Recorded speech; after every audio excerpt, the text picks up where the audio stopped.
back to the ScoBuff Sports Live Show. We hope you had a wonderful break. I'm your host, Gia Henriken. And I'm your other host, Hannah Howell. We have some great sports to catch you up on, so let's get into it. Over the holidays, Colorado introduced Fernando Lovo as its 7th athletic director in history. Lovo was hired from New Mexico to take over for Rick George and spoke to the media for the first time last week. He emphasized how he sees Boulder becoming a championship destination in the national landscape. Lovo attended both men's and women's basketball games in the past week and is already proving his promises for fan involvement and investment. The Buffs will be represented in the upcoming 2026 Milano Cortina Winter Olympics in a way that seems only fitting. Ryder Sarchett, class of 2028, has been named to the United States Alpine Ski Team, becoming the 44th Olympian in Colorado ski team history. In Sarchett's freshman year alone, he won second-team honors in the All-American Slalom and Rocky Mountain Intercollegiate Ski Association. He will compete in the Alpine skiing competition, which begins on February 4th. Team USA's Alpine team will head to Milan in February, hoping to rebound after an 11th place finish at the previous Olympics in China. As the transfer portal comes to a close, Colorado has experienced some significant losses. Top wide receiver Omarion Miller left for the Arizona State Sun Devils for his remaining season. Standout safety Taufik Bayar departed for Texas, and Imid did a defensive and London Merit for Clemson. What may be the biggest loss of all is star offensive tackle Jordan Seaton.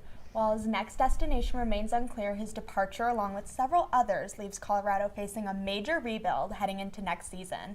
For more on who the Buffs have brought in through the portal, here's Harrison and Shane with Buff Banter. It's another year of big changes in Boulder. Alongside Shane Holcomb, I'm Harrison Simeon. Welcome to the first Buff Banter of 2026 and the first Buff Banter since the opening of the transfer portal window. It's been pretty chaotic, hasn't it? That's right, and Deion Sanders, every single season it seems like he's bringing in a new roster, new faces to this Colorado Buffaloes team. We'll get into those key prospects today. Yeah, 38 out, 36 in, the number 18 transfer portal class in the nation according to 24/7 Sports, number 4 in the Big 12, and just going down the list, it's pretty crazy. 1 quarterback, 2 running backs, 4 receivers, 1 tight end, 6 O-linemen, 11 D-linemen, 3 linebackers, 3 cornerbacks, 4 safeties, 1 kicker, and counting. It closes at the end of today. But Shane, who are your favorite portal additions so far? Well, what stands out to me, Harrison, is the group of wide receivers they brought in, right? Yes. Highlighted by DeAndre Moore. He's coming in from Texas. He's a guy with a lot of big game experience in the SEC. He actually caught a touchdown pass as well against Arizona State, the Peach Bowl game last season. And this is a guy that's probably going to be your WR1 when it comes to Omarion Miller going out, DeAndre Moore coming in. He also has a relationship with Brennan Marion, the offensive coordinator that CU hired this offseason. He was recruited by him in 2022 when he went to Texas. Yeah, the receivers look really good. They also brought in the nation's leading receiver from last year, Danny Scudero from San Jose State, Cam Perry from Miami of Ohio, Ernest Campbell from where Marion was at Sacramento State. The receivers look really good, but I'm looking at these D linemen, and they look great. Just all around, there's all sorts of D linemen that they got, both on the edge and in the interior. Santana Hopper from Tulane, my favorite of the bunch, all conference at Appalachian State, then all conference at Tulane last season where they made the college football playoff. A big contributor to that defense. Ezra Christensen, a star with 6 sacks at New Mexico State last season. Balansama Kamara, maybe a more under-the-radar name from UAlbany, but that's where Jared Verse, a rookie of the year in the NFL, came from. Maybe some development. Shout out Central New York. Yeah, a little lineage there. Toby Aneen was a beast at North Dakota State. Visited Colorado a couple years back with the Bison.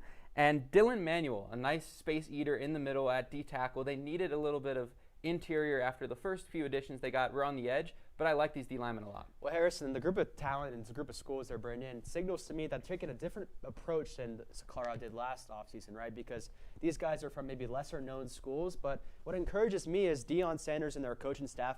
They're telling the media they're spending a lot of time in the facility, doing the talent work, doing the film analysis. This shows me and gives me proof that they're doing what they're saying they're doing because they're getting guys that maybe aren't the biggest of names, but all you can do, if you play football and you play it good, that could be the difference in this year's being better than last year's class. Yeah, what impresses me is the production. Last year, the defense was just all around god-awful, and especially the D-line where they got the most of their additions, it needed juice. The pass rush, not good. 2 years back, they led the Big 12 in sacks, but then all of a sudden falls off a cliff. They got some unlikely sources. They went to some unlikely places, but they got some all-conference guys, and we'll get into a few more of those later. But Shane, what position group do you feel like still might need some work heading into 2026? What I'm looking at is the linebacker core, right? You mentioned the defense was super soft last season, especially over the middle of the field. They got Leona from Texas, who's a standout recruit, right? This is a guy who can be a leader in that locker room, but also on the field, right? It seems like teams were just figuring out and kind of just dismantling this Colorado defense last season over the middle of the field, whether that be the slant route or just running the ball with the quarterback, right? And Leona's a guy that, again, big name experience from Texas as well. He's someone that I think can hopefully bring some stability to this defense and make them a little bit more intimidating, right? I just don't think this team was intimidated at all to any offensive opponent last year. You saw that in the Big 12 play with 8 losses. Yeah, another guy at linebacker I like a lot, Gideon ESPN is his middle name, Lamprin, from Bowling Green, extremely what a birth productive. certificate. Wow. I know. I didn't see a proof of that, though. One of the best names in Colorado history, in my Wow. opinion. I love But that. extremely productive at Bowling Green. Nice addition from the MAC. But my area of concern right now is cornerback. It's Deion Sanders. He's the greatest quarterback to ever live. But he still quite hasn't figured out how to recruit at that position. Last season, DJ McKinney having a really off year, stepping into that key cornerback role, the ex-receiver, guarder, and they still haven't found really a good replacement for him. Justin Eaglin from James Madison was a ball hawk, 5 interceptions last season, but they need that shutdown guy. They got Cree Thomas with some pedigree from Notre Dame. They got Emory Floyd, who was solid at Appalachian State and all Sun Belt honorable mention. But I still need to see, while the D-line could help as the pass rush gets to quarterback, helps out the cornerbacks a lot, but the secondary still might need some help going into the next year. Well, that position group, Harrison, you mentioned it. I think it's the ultimate wild card, right? Again, this defense, they couldn't stop the run, but they also couldn't stop throws over the top, and it's because their corners weren't very good last season, right? So if they bring in a guy that's really talented and can help, another leader, hopefully can help this group. And again, Boo Carter's someone that you see him on the graphic there that, again, safety, but at the same time, this is also a guy who has a lot of leadership. He can be very talented and bring a lot of pedigree to this defense, right? He's the X factor. He might of this be team. the standout and kind of the wild card of this guy can be first, second team All-American next year. And you saw Brennan Marion tease in an Instagram story that he could maybe put him at running back. He did back in high school. This is a guy that Deion Sanders has wanted for years since he was coaching Jackson State. Another great name, by the way. Yes. And he moves different. He is an extremely talented athlete, one of the most gifted players, if you're looking just top to bottom on the roster, that Colorado will have going into next year. Can return kicks and can play safety, nickel, whatever you want. Randon Fonnet, another name in that safety room.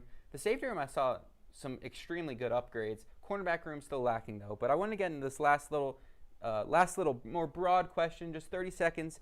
What has been your opinion on the transfer portal and how Colorado has utilized it? Are you concerned at all, or do you think it's just part of college football? Well, I believe when I see it on the field, right? I mean, we put up the graphic earlier, 18th ranked transfer portal class in the country. They were 19th last season, Harrison, and that didn't turn out so well. But again, the difference in this year's, I think, approach is going out and finding the talent in lesser highlighted places. It means these coaches are watching film. If they play ball, if they bring physicality, if they bring confidence, this team could have a new look this season. And I think that's where Brendan Marion comes in as an extremely important addition. He's been on the recruiting trail, but I think he could be the establishment of an identity for this team. And that's what makes it so hard with the portal era and bringing in an almost entirely new team every year. You can't really establish a culture or a set identity. And you saw Colorado struggle with that last year without Shedeur Sanders, without Travis Hunter. Without any stars, they didn't really have anything they did that could just be a go-to and beat teams that way. This year, I think there's a lot more stability, there's a lot more production and proven style that can translate to wins in the Big 12. So, anything more to add? No, I'm excited. I mean, the spring game's the first time we're going to see these guys on the field, but, I mean, the portal's still open. So, if you're out there, you could use a corner right about now. Yeah, so. they've lost some big names too, Tawfik Jordan Byard. Seaton, Tawfik Byard, Marion Miller, but they've got some great players. Going into next year, alongside Shane Holcomb, I'm Harrison Simeon. Thank you for listening to Buff Banner. Back to you guys at the desk. Colorado's own Chris Hudson has been named to the College Football Hall of Fame. The quarterback played from 1991 to 94 and had a decorated senior season, ending with All-American honors and the Jim Thorpe Award. Hudson becomes the 12th Buff to be inducted into the Hall of Fame, joining a group with Coach Bill McCartney, Rashad Salam, and more. Along with being an All-American defender, Hudson returned punts all 4 years. He snagged 15 total interceptions during his time, taking 2 back to the house, and leads Colorado all-time in interception return yards. The men's Hoopers have played 9 games since our last show, On December 6th, the Buffs lost their first game of the season to the Colorado State Rams, dropping to 8-1. Colorado finished conference play on a 2-game losing streak, falling to the Stanford Cardinals and the Northern Colorado Bears.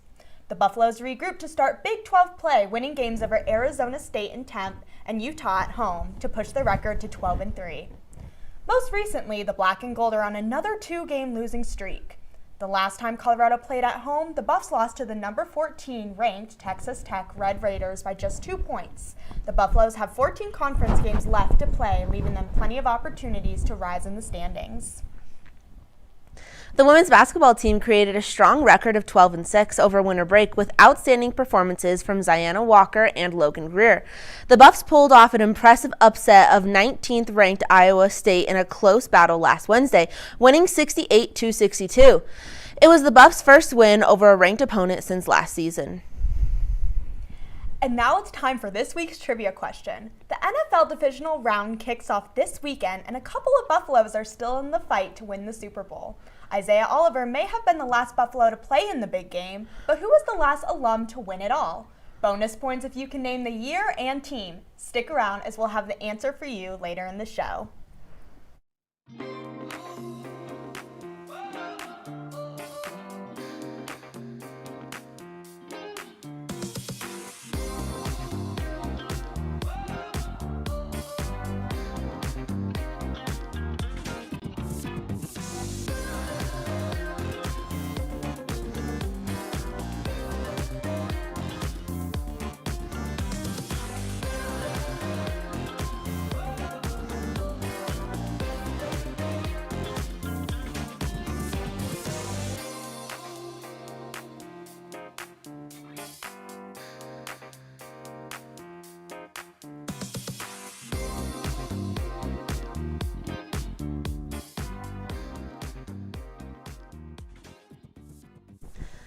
Colorado women's basketball remains winless on the road.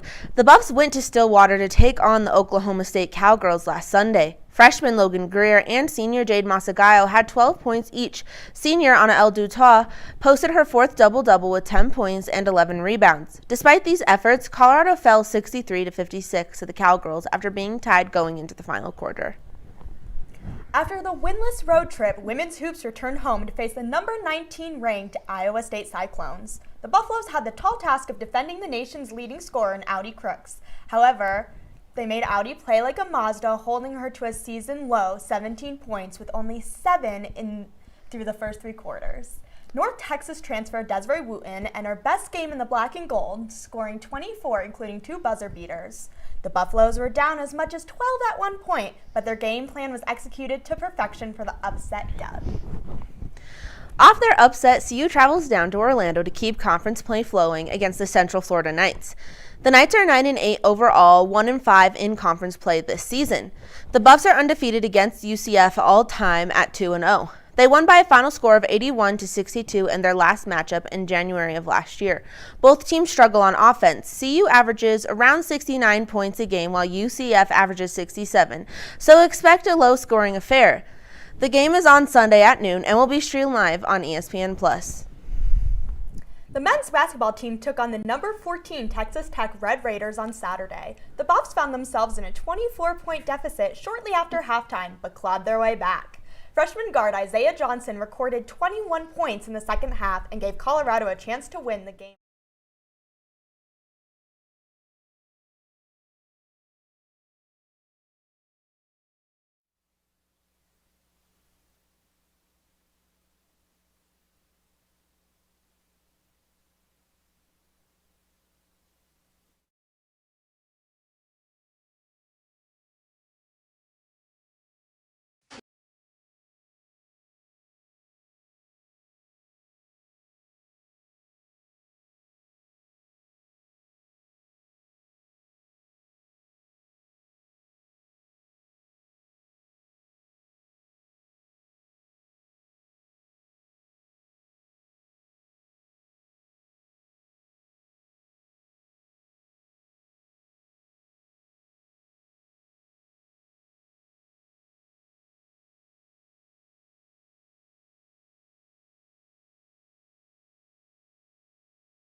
check.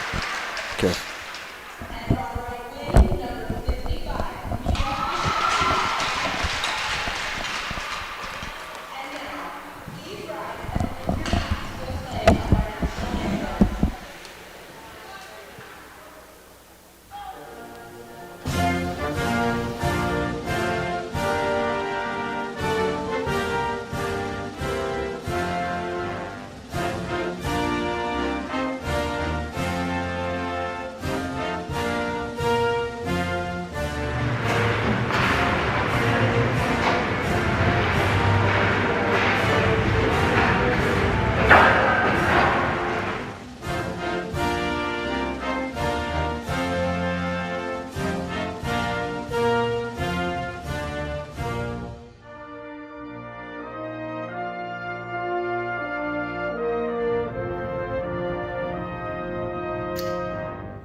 The Buffaloes are looking good in the new year and are eyeing down that first place spot in the WWCHL. Good morning, folks, and welcome into SCO Buff Sports. We've got a pair of games coming your way this weekend for Colorado women's D1 hockey. The matchup this morning is the Colorado Buffaloes facing off against the visiting New Mexico Lobos. As we take a look at these two teams, the Lobos in their first season as a program in the ACHA, they're off to an 0-6 start with no points on the season. Bit of a tough start to the program, but they're just working on building up and becoming a good working program here in the ACHA. On the other side is the Colorado Buffaloes in the WWCHL with a 9-5, 1-1 record. They looked quite good in their 7-2 victory over the Denver Pioneers on Monday evening, and now they're back here at the Rec Center for a pair of games. My name is Paxton Haynes, joined as always by Kieran Warger. And Kieran, a little early morning hockey. It's a chilly morning here in Boulder. What are you excited to see for the Buffaloes today? I'm excited to see this Colorado team. They're coming off that win, like you said, against Denver on Monday night. So I'm looking for them to continue that same energy here this evening. I mean, New Mexico coming in here, their first season as a program, as you mentioned. They're looking to dominate here at home, but I'm also excited to see what this Lobos team can do. Maybe they'll get their first win of the season here. Probably not likely, honestly, given the Colorado Buffaloes record this season and the past couple, as a matter of fact. But I'm excited to see some hockey here. It's a busy weekend here on SBS. Absolutely. We are underway. It is a triple header of games here between men's D1, men's D2, and women's D1 hockey here at the Rec Center. All those games on SCO Buff Sports all weekend long. The puck is down, and we are underway. As here comes Mia Fischelli. She takes a shot off the chest of Bella Luke, the New Mexico goaltender tonight. Colorado in white, New Mexico in some sweet turquoise here. That's Dupuis in front of the net. She takes a shot, and a pad save made by Luke. Colorado spent the first minute of action here in the New Mexico zone. Across the blue line, here comes Catton, but the Buffs are offsides. As we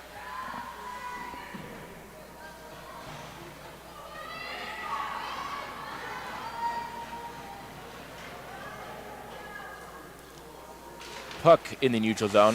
The faceoff is won by New Mexico. It gets thrown up along the boards. Chasing after it's going to be Kieran Sullivan.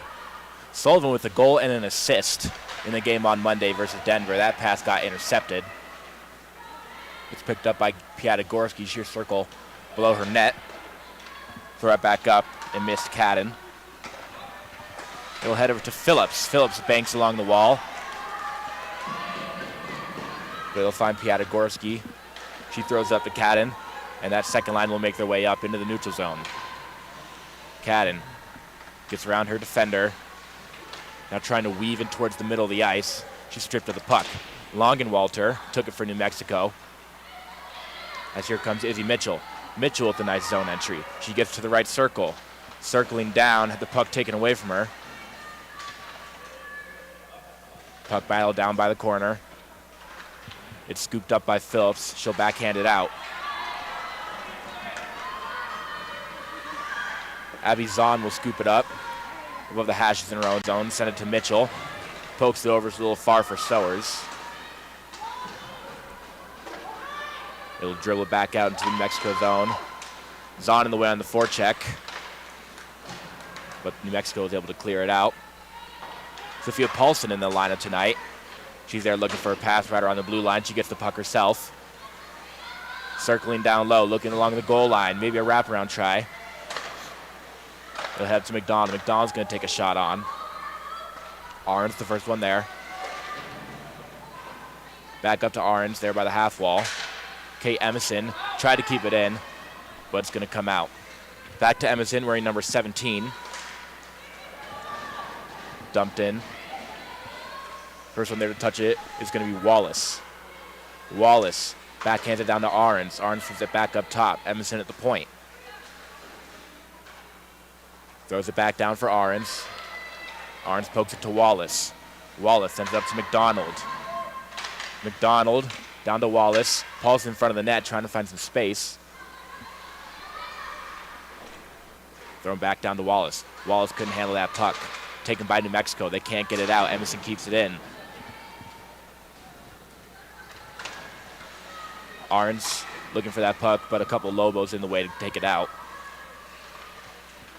Akagi, one of New Mexico's better players on this program. They're fighting for the puck in the corner. She goes down to her knees. It's kept in by McDonald. McDonald puts the shot on, blocked in front. Kept in. It's Masiello. Masiello working around a couple defenders. Shot from Ewald, and a pad save made.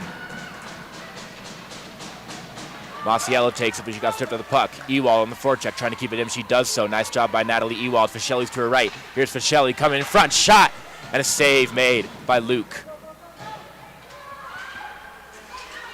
Taken out by New Mexico. It's Taylor. She lost the puck at about the red line. Here comes Ewald again. First line is out still for the Buffaloes. Ewald with a backhand try. Save made by Bella Luke. Luke so far had to take a couple of shots, good ones, from the first line. She's been up for the challenge so far. Puck now down to the Colorado zone. Dupuy's going to flip to Fischelli. Fischelli's going to work her way around Hollister. Nice move by her. She's got one man to beat. Trying to work around to the middle, but a nice poke check made by the captain of this New Mexico team. Now Cadden gets room in front. Cadden takes a shot. A pad save made by Luke. O'Brien keeps it in. Throws it down to Piatagorski. Piatagorski below the net. Working, tried to get in front to Dupuy, but the pass missed. Now the Buffaloes get in once again. New Mexico is in the middle of a partial line change. Cadden down in the corner. Saves with the puck. She puts a shot on. It goes wide. Taken out by Mia Hollister of New Mexico, but is going to be icing. This New Mexico team, first year as a program, as we take a look down at the Broncos tracker. That'll be here on ScoBuff Sports. As we watch the rest of the games here this afternoon, you'll be able to track that. You can watch hockey and football at the same time here on ScoBuff Sports. Won't that be an exciting game, Kieran? Absolutely. I mean, Buffalo Bills coming into Denver. Broncos hosting their first playoff game in over a decade. Cadden in front, try to get it to Nasty. Her stick was lifted in front. Now here's Hollister. Hollister tried to get it to Hedges, but instead Cadden's going to come away. Enters the zone. Cadden above the hashes, and a glove save made by Bella Luke. As we take a look at our goaltenders this morning, it is Zoe Watson who has taken the cage back for Colorado. She's 5-3 on the year with a 1.75 goals against average and a 9.43 save percentage. On the other side, it's the backup goaltender for New Mexico, Bella Luke, 0-2 on the season so far, and a little bit of an inflated goals against average, but she's been quite good so far. Absolutely. Colorado able to really pepper Luke And she's able to rise to the occasion. One of them went off her mask. She made a great glove save on that last play to stop the clock. She's been solid so far. Sowers, below the net, looks up top, connects with Mitchell. Mitchell's going to take a shot from the point. It goes wide. Chasing after it is Hairston, but the first one there to touch is Brianna Taylor. Goes off the body of Sullivan in the neutral zone, and Colorado is able to maintain possession. With the puck now, the pass to Taylor. She recrowds, tries to slap a shot on. Kieran Sullivan in the way. Sullivan throws it over to Wallace. And the Buffaloes are offside. Sophia Paulson a little early, getting into the zone. This New Mexico team, first year of the program, that bench is quite short. They're only working with about 18, 19 players on the roster. As in comes Sophia Paulson. Paulson's going to take a shot. Got blocked in front. Gets her own rebound. Backhand try. And it goes wide. Phillips is going to scoop it up for New Mexico. Tries to bank it out. Emerson keeps it in. Now Longenwalter. New Mexico still just trying to keep that puck out. Get that puck out, and they can't do so. Amanda Wallace chasing after it. Phillips is going to send it all the way around. McDonald keeps it in. Longenwalter. Down to the puck battle in the corner. Won by Colorado. Back up to the point. It's McDonald. McDonald with a slapper along the ice. It goes wide. Arns picks it up. Gets it to Emerson. Emerson's going to take a shot. Try to get a tip from Paulson. But a save made by Bella Luke. Shots so far this morning, 10-0 in favor of Colorado. Bella Luke been up for the task on all of them. Those two lines for New Mexico, they're getting tested early. They don't have, obviously, as much depth as this Colorado bench. First line is out for Colorado. Zoe Dupuis from the point. And another block shot by New Mexico. They've had quite a few to start this period. Out comes Junta. Now down below the net. New Mexico swinging around. Akagi couldn't get a stick on it. It's kept in. O'Brien couldn't keep it for long. And out comes New Mexico the other way. That pass a little bit too far for Akagi. Ewald chasing after it. She enters the zone. Her two forwards to the right. She takes a shot. And a high shot and a nice blocker save made by Luke again. Down low, Masiello tries to get it for Shelley. For Shelley, point blank, goes off the post. Masiello maintains. Heading out to her left. Backhand pass up top for Izzy Mitchell. Mitchell banks it down. Masiello picks it up. Masiello slowly, methodically, try to get to Dupuis in front. Piatagorski's going to come on. Fresh off the bench. Circling around, looking for a pass. She gets it to Mitchell, but a nice stick by Brianna Taylor gets in the way and clears it out. Piatagorski going to get the entire second line out there. In there in the zone alone, she finds Sullivan. Sullivan's got room. She takes a shot. Taken out, and now here comes Hollister. Hollister's got a little bit of room to work with. She got a little tied up by the puck, though, and Colorado's going to take care of that. Hedges trying to fight for it in the corner. Mexico, they're able to keep it in. Hedges, puck between the circles, and Mexico wasn't able to calm that puck down to get a good shot on. Here comes Piatagorski the other way. She'll just dump it in. She needs to change. Now coming back out, Luna in the neutral zone. Comes out to Rowan Nasty. Nasty into the zone by the right circle. Put a shot on, another block shot by Phillips. She keeps with the puck, does Nasty. So it's to Zahn. Zahn takes a shot. And a howitzer goes wide over the net. Luna scoops it up and she'll just dump it. Should be icing on New Mexico. It is.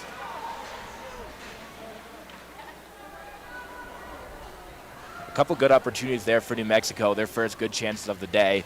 But that puck was bouncing on a lot of those sticks. Yeah, Hollister able to get down into that Buffs offensive zone, just feeling the pressure from this zone defense from Colorado. You know, Paxton, I must say, it's a great crowd here for the Lobos, despite being the visiting team. Buffs crowd a little sparse here to start out on this Saturday morning. But first year of this program, there's a lot of buzz around it. It's something you love to see. Absolutely. Here's Emerson. Emerson's going to get it up to Hairston. Hairston lost the puck in the neutral zone. Brianna Taylor scoops it up. Taylor now tried to get it between the legs of Hairston, but she got stripped by Sowers. Now Sowers with a little bit of speed, trying to work around Hinckley. ACHA down in the corner for New Mexico. Trying to corral that puck. She'll just flip it down. Gets it to Taylor. Taylor's able to clear. McDonald throws it in. The Buffs will get a change. And Bella Luke is just going to cover up. We'll get an offensive zone draw for Colorado. I must say, Kieran, I am a big fan of these turquoise sweaters for New Mexico. That turquoise color, something that New Mexico has really worked into their branding, and now a full turquoise sweater. I'm a big fan. I'll second that. This is a very interesting color, not one that we really see from the Lobos so far, but it's a great alternate jersey, and we'd love to see this. Brianna Taylor with the puck, trying to get it out. Forecheck from Paulson. O'Brien and Dupuis, that first pairing out on the ice with the fourth line. O'Brien coming down the right side. Big hit from Brianna Taylor. Throws the shoulder at O'Brien. Penalty's going to come up, though. Extra man on the ice for Colorado, but New Mexico touches up. It's going to be Brianna Taylor head into the box for New Mexico. Colorado's going to get their first power play opportunity of the morning. This is what the Buffs have been yearning for. They're still not on the boards. 8.5 to play here in period number 1. This is a great opportunity for Colorado to capitalize. On Monday night, Colorado went 2 for 3 on the power play, which is a nice change of pace considering this team is only 15% on the power play this season. They win the faceoff. Mia Fischelli at the blue line. Down to Masiello. Masiello tried to get it to Ewald in front. Now here's Sullivan. Sullivan back to Ewald. Ewald takes a slapper. Pad save made. Sullivan on the rebound. Loose puck in front. Ewald down in the right circle. Slowly banks it to Masiello. Masiello below the net. Looking for a pass. Fischelli in her spot on this power play unit. Here she comes above the hashes. The puck dribble on her for a second. She'll re-corral. Up to Sullivan. Sullivan, a lot of room on the point. Down to Masiello. Masiello lost that puck for a sec. Up to Piatigorsky. Back to Masiello. Circles it around. Buffs being slow and methodical. To Sullivan at the blue line. Over Fischelli. Fischelli's got room. She takes a shot. She scores! Mia Fischelli goes bar down on the power play. And the Buffaloes finally break the ice. They're up 1-0. 7.5 to go in period number 1 exactly. Colorado capitalizes on yet another power play with the Fish at the helm. Mia Fischelli, she had 4 assists against Denver. She was absolutely surgical with a lot of shot generation on the power play against Denver. And now this time she takes a shot, and what a beauty, goes bar down. Her 15th of the year, leading the team. Face-off won by Colorado. McDonald, she whiffed on the shot, or on the pass. But Colorado able to recover. Sowers tried to bank it to Hairston, another turnover for the Buffaloes. Hollister tried to keep the puck down in the corner, but Emerson's going to come away with it. Another turnover by Colorado in their own zone. Sowers and McDonald fighting for that puck in the corner. McDonald's going to be the one to come away with it. Here's McDonald. McDonald's got Harrison to her right. She's going to take a shot. Stick save made. Down in the corner, Hollister with the puck on her stick for New Mexico. And the Lobos are able to clear. No icing. The shot is on net. Juliana McDonald over to Paulson. Paulson across the red line. Buster in the middle of a change. Luke's going to play that puck. Down the corner, Paulson with the stick again. Chance in front for Wallace. And a nice save made by Bella Luke. And beautiful chance for Amanda Wallace right up in the kitchen of Bella Luke. And she just gloves that one off that high shot. Wallace laughs about it with her teammate and captain Zoe Dupuis. Amanda Wallace still looking for that first goal of the season. Face-off won by Colorado. Dupuis with a blast from the point. It got blocked in front. Now Wallace. Wallace changing course. Brings it around to Dupuis. Dupuis trying to stick with the puck. Now Paulson chasing after it.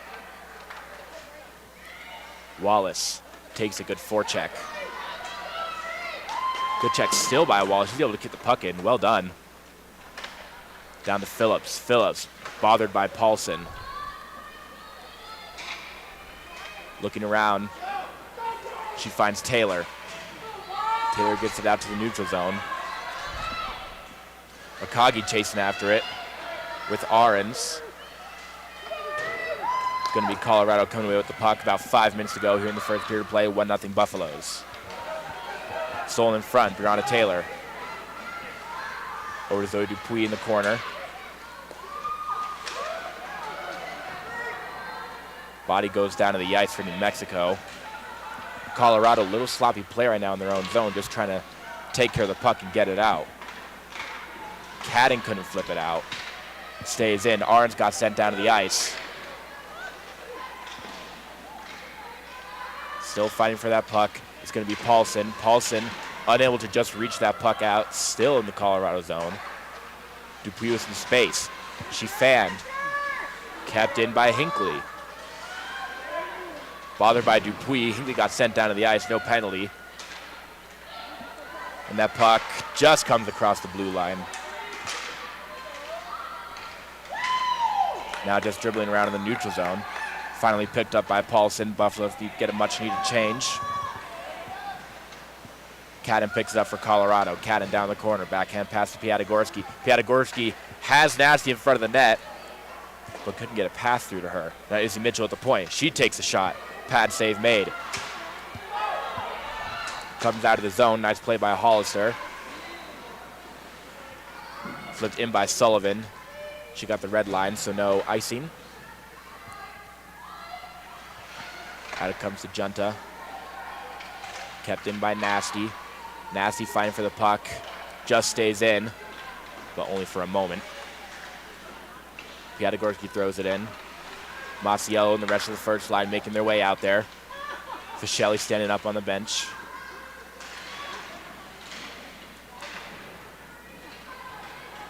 Down below the cage is Zoe Watson. Kieran Sullivan grabs it for Nasty. Nasty throws it out to the neutral zone. Chasing after it is Longenwalter and Masiello. Masiello on the forecheck. And a good one at that. She keeps it in. It comes out to Izzy Mitchell. Mitchell throws it right back down and ended up in front of the net. Now Ewald to Fischelli. Fischelli takes a shot. Tipped by Masiello, but a save made by Luke. Masiello in the puck battle. Taken out by New Mexico. Able to get it out. Comes to Hollister. Goes off her skate and goes right to Kieran Sullivan. Sullivan dumps it in. Chasing after it is Masiello. First one that touches Phillips for New Mexico. Akagi gets it over to Sophia Luna. She lost the puck and then trips over the red line. Here comes me Fischelli. Fischelli working. She takes a shot. And into the chest of Bella Luke. Talk about a change of momentum earlier there for the Lobos, coming down to Colorado's zone, forcing their defense really be tested. Colorado trying to shift that momentum back, and they'll get a chance here offensively with Sowers in for the draw. She wins it. Abby Zahn, she takes a shot. It goes wide. Luna's going to be the first one to touch it. Able to get flipped out by New Mexico. Sowers, though, immediately enters the zone again.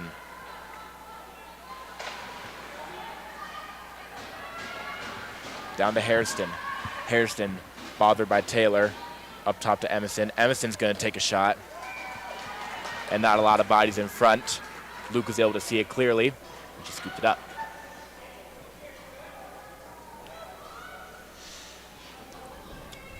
About 2 minutes and 12 seconds to go here in the first period. Colorado is up 1-0 via a Mia Fischelli bar down goal on the power play. That shot from Zahn, and another save made by Bella Luke. Bella Luke already with 15 saves here in the first period. She's been keeping the Lobos in this game for sure. As Emerson, that puck almost just found its way into the top corner of the net.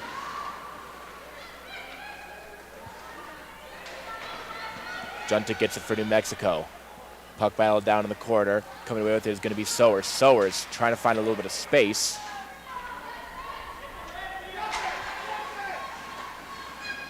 But now puck loose in the neutral zone. Avizan throws it ahead. Lobos try to get it. Hollister couldn't touch it, and it's going to be icing on the Lobos. First icing of the day for New Mexico, if I'm not mistaken.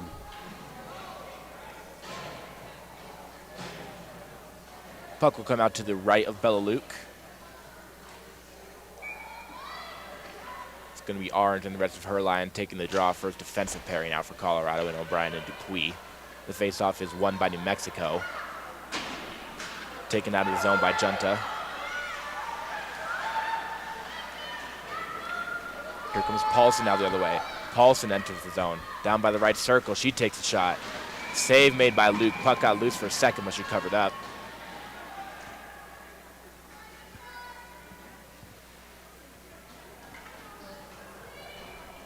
The orange line is going to stay out there. Faceoffs have been a very crucial part of this Colorado offense and how they've been able to generate offensive possessions. But New Mexico, as they win that faceoff, they've been quite good on the dot. O'Brien below the net. Looking for someone. She's going to take a shot. Save made by Luke. Picked up by Paulson. Paulson banks it to Ahrens. It's going to get to Wallace, but only for the moment as it got taken away by Longenwalter. She wasn't able to get it out of the zone, though, as here's Brianna Ahrens. Gets it to Wallace. A couple too many bodies in the way, and Wallace will head off, as do the rest of the Buffaloes. Rowan Nasty chasing after her on a fierce forecheck. She keeps it in. Rowan Nasty has some steam on this shift. Dupuis with the shot. And a save made by Bella Luke.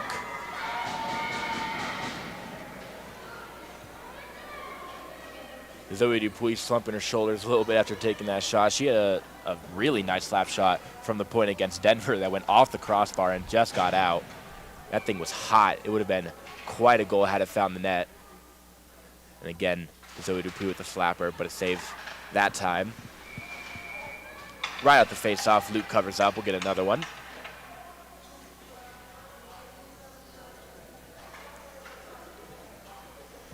Piatigorsky centering that second line. She had a goal and 2 assists versus Denver, was absolutely surgical on that power play. She wins the face-off. O'Brien with the puck. She takes a shot. Pinned up along that right post was Bella Luke. Zoe Dupuis quite excited on that last play.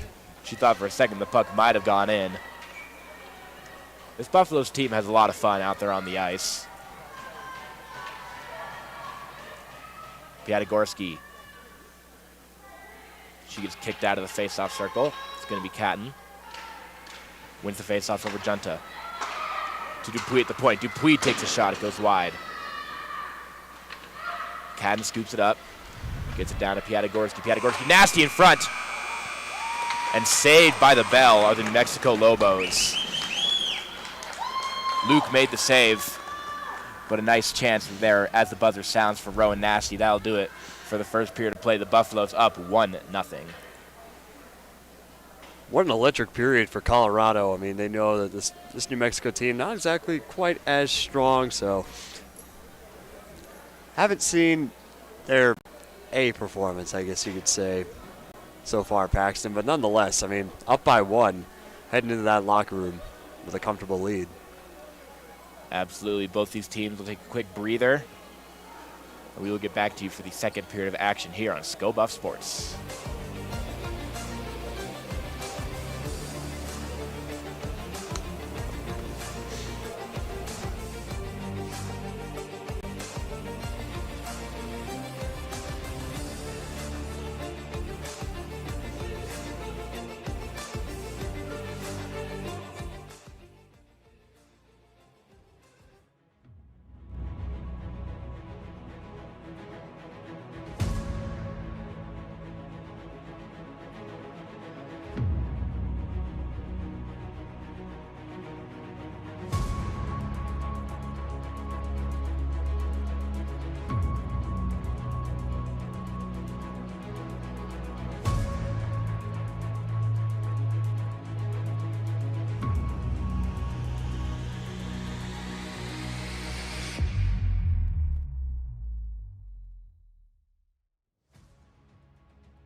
Christensen so far. Well, what stands out to me, Harrison, is the group of wide receivers they brought in, right? Yes. Highlighted by DeAndre Moore. He's coming in from Texas. He's a guy with a lot of big game experience in the SEC. He actually caught a touchdown pass as well against Arizona State, the Peach Bowl game last season. And this is a guy that's probably going to be your WR1 when it comes to Amari Miller going out, DeAndre Moore coming in. He also has a relationship with Brennan Marion, the offensive coordinator that CU hired this offseason. He was recruited by him in 2022 when he went to Texas. Yeah, the receivers look really good. They also brought in the nation's leading receiver from last year, Danny Scudero from San Jose State, Cam Perry from Miami of Ohio, Ernest Campbell from where Marion was at Sacramento State. The receivers look really good, but I'm looking at these D linemen, and they look great. Just all around, there's all sorts of D linemen that they got, both on the edge and in the interior. Santana Hopper from Tulane, my favorite of the bunch, all conference at Appalachian State, then all conference at Tulane last season where they made the college football playoff. A big contributor to that defense.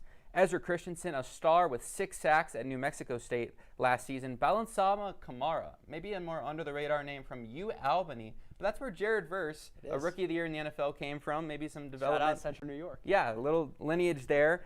Toby Aneen was a beast at North Dakota State.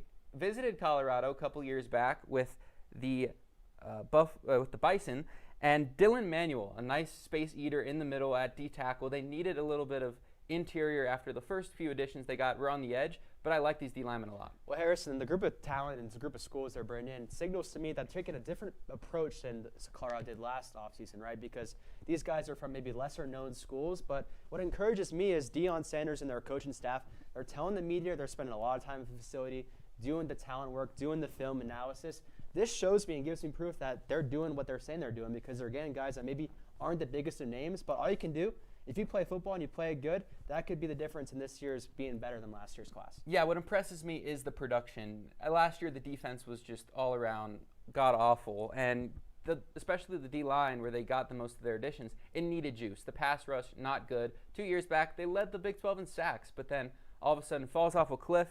They got some unlikely sources. They went to some unlikely places, but they got some all-conference guys, and we'll get into a few more of those later. But Shane, what position group do you feel like still might need some work heading into 2026? What I'm looking at is the linebacker core, right? You mentioned the defense was super soft last season, especially over the middle of the field. They got Leona from Texas, who's a standout recruit, right? This is a guy who can be a leader in that locker room, but also on the field, right? It seems like teams were just figuring out and kind of just dismantling this Colorado defense last season over the middle of the field, whether that be the slant route or just running the ball with the quarterback, right? And Leona's a guy that, again, big name experience from Texas as well. He's someone that I think can hopefully bring some stability to this defense and make them a little bit more intimidating, right? I just don't think this team was intimidated at all to any offensive opponent last year. You saw that in the Big 12 play with 8 losses. Yeah, another guy at linebacker I like a lot, Gideon ESPN is his middle name, Lamprin, from Bowling Green, extremely productive. Wow. I know. I didn't see a proof of that, though. One of the best names in Colorado history, in my opinion. I love But that. extremely productive at Bowling Green. Nice addition from the MAC.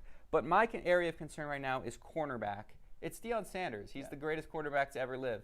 But he still quite hasn't figured out how to recruit at that position. Last season, DJ McKinney having a really off year, stepping into that key cornerback role, the ex-receiver, guarder, and they still haven't found really a good replacement for him. Justin Eaglin from James Madison was a ball hawk, 5 interceptions last season, but they need that shutdown guy. They got Cree Thomas with some pedigree from Notre Dame. They got Emory Floyd, who was solid at Appalachian State and all Sun Belt honorable mention. But I still need to see, while the D-line could help as the pass rush gets to quarterback, helps out the cornerbacks a lot, but the secondary still might need some help going into the next year. Well, that position group, Harrison, you mentioned, I think it's the ultimate wild card, right? Again, this defense, they couldn't stop the run, but they also couldn't stop throws over the top, and it's because their corners weren't very good last season, right? So if they bring in a guy that's really talented and can help, another leader, hopefully can help this group.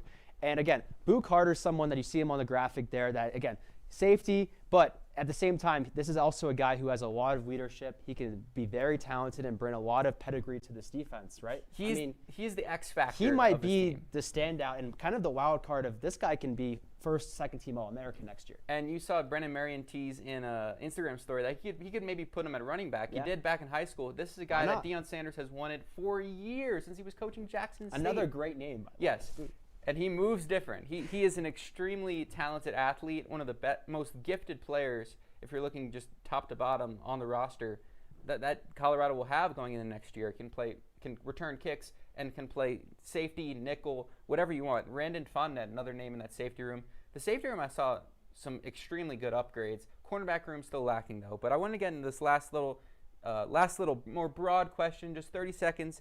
What has been your opinion on the transfer portal and how Colorado has utilized it? Are you concerned at all, or do you think it's just part of college football? Well, I believe when I see it on the field, right? I mean, we put up the graphic earlier, 18th ranked transfer portal class in the country. They were 19th last season, Harrison, and that didn't turn out so well. But again, the difference in this year's, I think, approach is going out and finding the talent in lesser highlighted places. It means these coaches are watching film. If they play ball, if they bring physicality, if they bring confidence, this team could have a new look this season. And I think that's where Brendan Marion comes in as an extremely important addition. He's been on the recruiting trail, but I think he could be the establishment of an identity for this team. And that's what makes it so hard with the portal era and bringing in an almost entirely new team every year. You can't really establish a culture or a set identity. And you saw Colorado struggle with that last year without Shedeur Sanders, without Travis Hunter. Without any stars, they didn't really have anything they did that could just be a go-to and beat teams that way.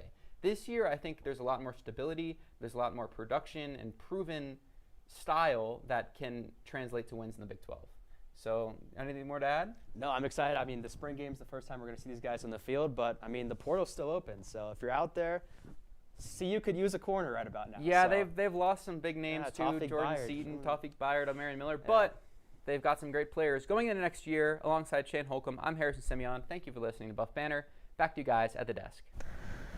Colorado's own Chris Hudson has been named to the College Football Hall of Fame. The quarterback played from 1991 to 94 and had a decorated senior season, ending with All-American honors and the Jim Thorpe Award. Hudson becomes the 12th Buff to be inducted into the Hall of Fame, joining a group with Coach Bill McCartney, Rashad Salam, and more. Along with being an All-American defender, Hudson returned punts all 4 years. He snagged 15 total interceptions during his time, taking 2 back to the house, and leads Colorado all-time in interception return yards. The men's Hoopers have played 9 games since our last show. On December 6th, the Buffs lost their first game of the season to the Colorado State Rams, dropping to 8-1. Colorado finished conference play on a 2-game losing streak, falling to the Stanford Cardinals and the Northern Colorado Bears. The Buffaloes regrouped to start Big 12 play, winning games over Arizona State and Temp and Utah at home to push the record to 12-3. Most recently, the Black and Gold are on another 2-game losing streak. The last time Colorado played at home, the Buffs lost to the number 14 ranked Texas Tech Red Raiders by just 2 points. The Buffaloes have 14 conference games left to play, leaving them plenty of opportunities to rise in the standings.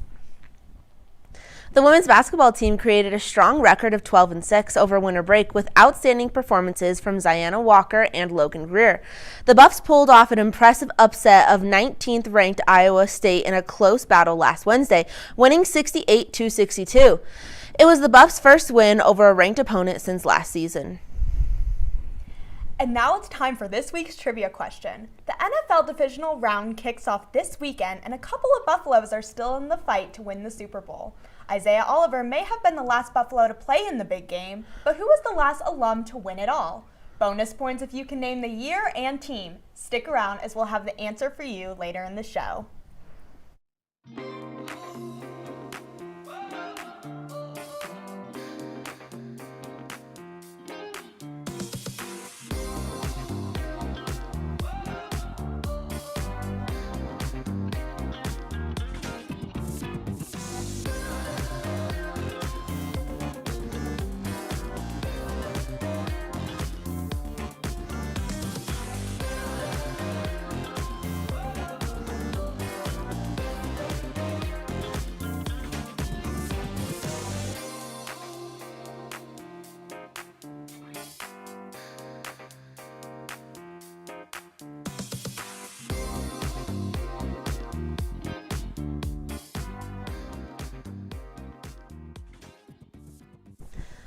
Colorado women's basketball remains winless on the road.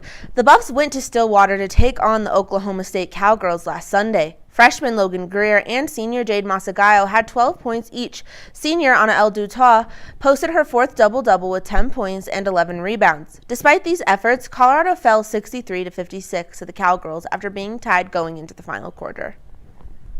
After the winless road trip, women's hoops returned home to face the number 19 ranked Iowa State Cyclones. The the Buffaloes had the tall task of defending the nation's leading scorer in Audi Crooks. However, they made Audi play like a Mazda, holding her to a season-low 17 points with only 7 through the first 3 quarters.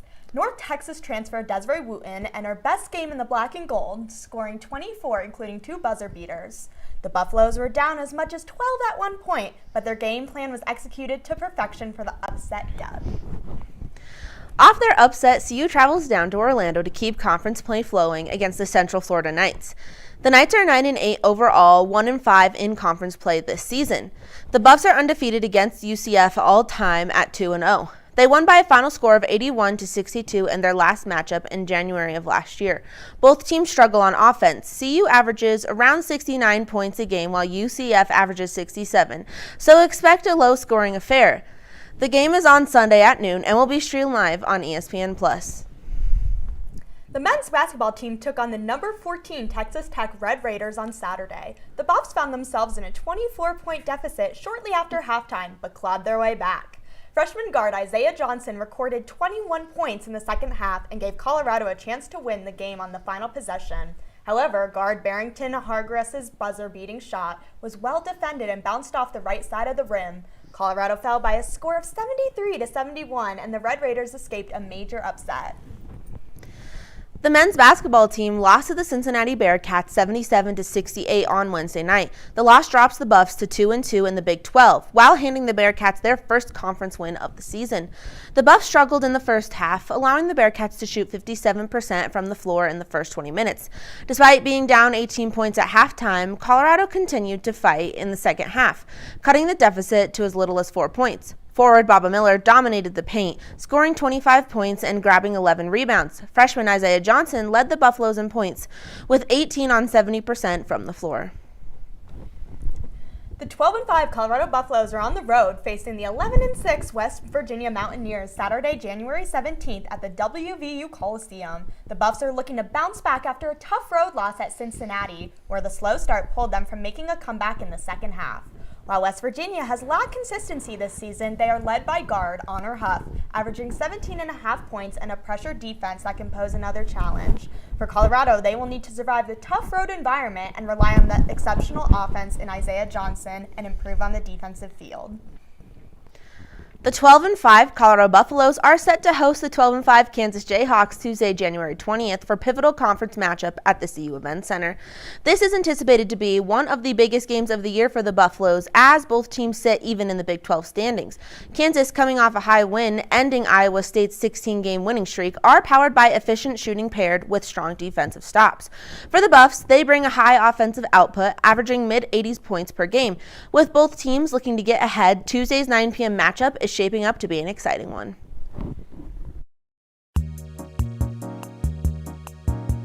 Welcome to Folsom Feud. I'm your host, Colby, here with 3 contestants today, Lincoln, Balin, and Kieran. Lincoln, start us off. I'll take game day etiquette for 200. All right. This is the best way to show respect during the CU fight song. What is standing, singing loud, and raising your hand in the hook 'em horn sign? Not what we're looking for. Balin, you have an answer? What is stand up, sing loud, and do the Ralphie horns? Correct. Balin, the board is yours. Give me tailgate traditions for 400. All right, here's the answer. The must-have item to wear on game day to show your Buff pride. Kieran? What is black and gold? That's correct. Nothing says school spirit like those 2 colors. Choose the next one. Let's do fan etiquette for 600. Fan etiquette. The proper response when you hear someone yell, "Go Buffs." What is Skull Buffs? Skull Buffs is right. Looks like we've got some true Buffs fans here. But thank you all for tuning in. Thank you to our contestants, and see you next time.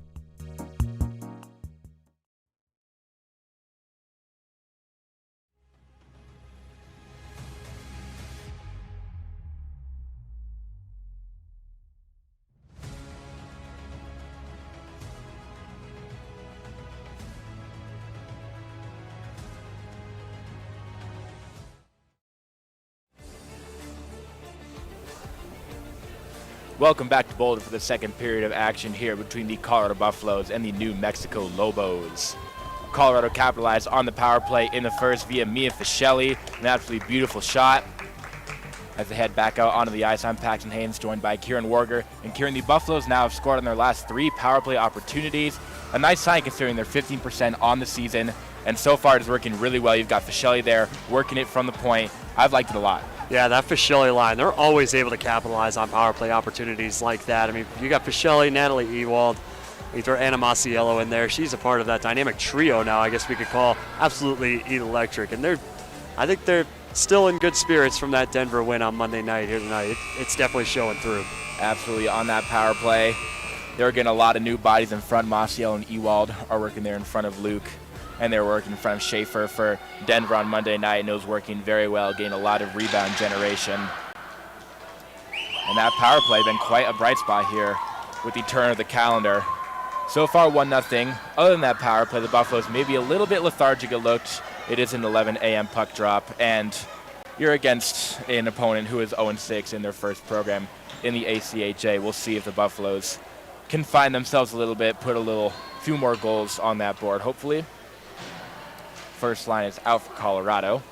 Yeah, like I said earlier, Bax, I mean, this is a big crowd for the Lobos here. It's an early morning, given it's Saturday, and it's a bit chilly out, so Buff Nation hasn't exactly come out to support today. But nonetheless, I mean, Colorado doing absolutely incredible to start off. Fischelli right off the jump. Speaking of. Gets it between the circles and puts a shot point blank onto Luke. But right into that Lobos logo on her chest. Bella Luke with 20 saves in that first period. She was absolutely incredible. By far the best part of the New Mexico roster in the first 20 minutes. So we'll get a stoppage for too many men on the ice against the Lobos. The Lobos, I think they had 7 out there when the puck was dropped. Dupuis takes a blast. That one was blocked in front by Junta. Now here's Fischelli working down low, gets it back up top to Dupuis, but Dupuis was creeping across that blue line and comes out into the neutral zone. The Buffaloes will start things back up. Long pass ahead, it missed Fischelli. Masiello pick it up right by that Ralphie logo at center ice. Enters the zone, weaving around a couple defenders, gets by the left circle, below the net, trying for a wraparound. Asa was in the way. Up top to Dupuis. Dupuis passed out of Masiello. Loose puck in front. And Fischelli puts it into the back netting. That puck got loose, and it was a golden biscuit there for Mia Fischelli. But Fischelli put a lot of shots on. Only 1 goal so far. Yeah, Bella Luke. She's just kind of feel with countless shots from that first line from Colorado today. Despite one getting past her, she's risen to the occasion, and she continues to do so. You can tell Fischelli is feeling it this morning. As here's Cadden with the puck below the net. Gives it up top to Izzy Mitchell. Mitchell plays catch with Cadden. Cadden got free with the puck. Now she takes a shot. It goes wide. Sullivan was able to keep it in and stays with Piatagorski. Piatagorski backhand leaves it for Mitchell. Mitchell's going to take a shot, blocked in front. Slapped down to the corner. Cadden, Piatagorski down low. Piatagorski's coming away with it. Try to get it to Cadden. She's got to work to maintain that puck. She does so nicely. Coming back on top, leaves it for Mitchell. Now Mitchell's trying to work down low, had to get around Piatagorski. She takes a shot, loose puck in front. And another save made by Bella Luke. Kept in by Colorado. Sullivan, she takes a shot. Score! Kieran Sullivan from the point. It sneaks past Luke and gets inside that right post. Colorado gets through early in the second. 2-0 Colorado. What a play by Sullivan right from the point, sneaking it right under that right pad of Bella Luke. And if you're a goaltender, you see a goal coming from the point and that deep, it's really a big challenge, and just slip up. Sullivan with goals in back-to-back games. She had 2 points against DU on Monday night. And she has been quite the offensive generator, the defenseman here for this Colorado team. Now it's Zahn. Zahn tried to get it in front to Hairston. Hairston put her arms up like it might have gone in. Or maybe she was just saying that I'm not touching the goalie. Yeah, Colorado really in high spirits this morning, Paxton. You saw Zoe Dupuis jump for joy earlier in that first period. Now Ella Hairston getting in on the action, possibly. Juliana McDonald gets it down to Hairston. Hairston circling around. Pass ahead to Sowers. Sowers. ACHA was there on the back check. Not taken out by New Mexico. Down in the corner, it's ACHA again. ACHA fighting for the puck down in the corner. A lot of bodies down there. Zahn working for her. She comes with the puck. It's Sowers. Sowers trying to get between the circles. Shot from Harrison. Pad save made by Luke. Emerson at the point. She's going to take a shot. And scooped up with a nice flash of the leather by Bella Luke.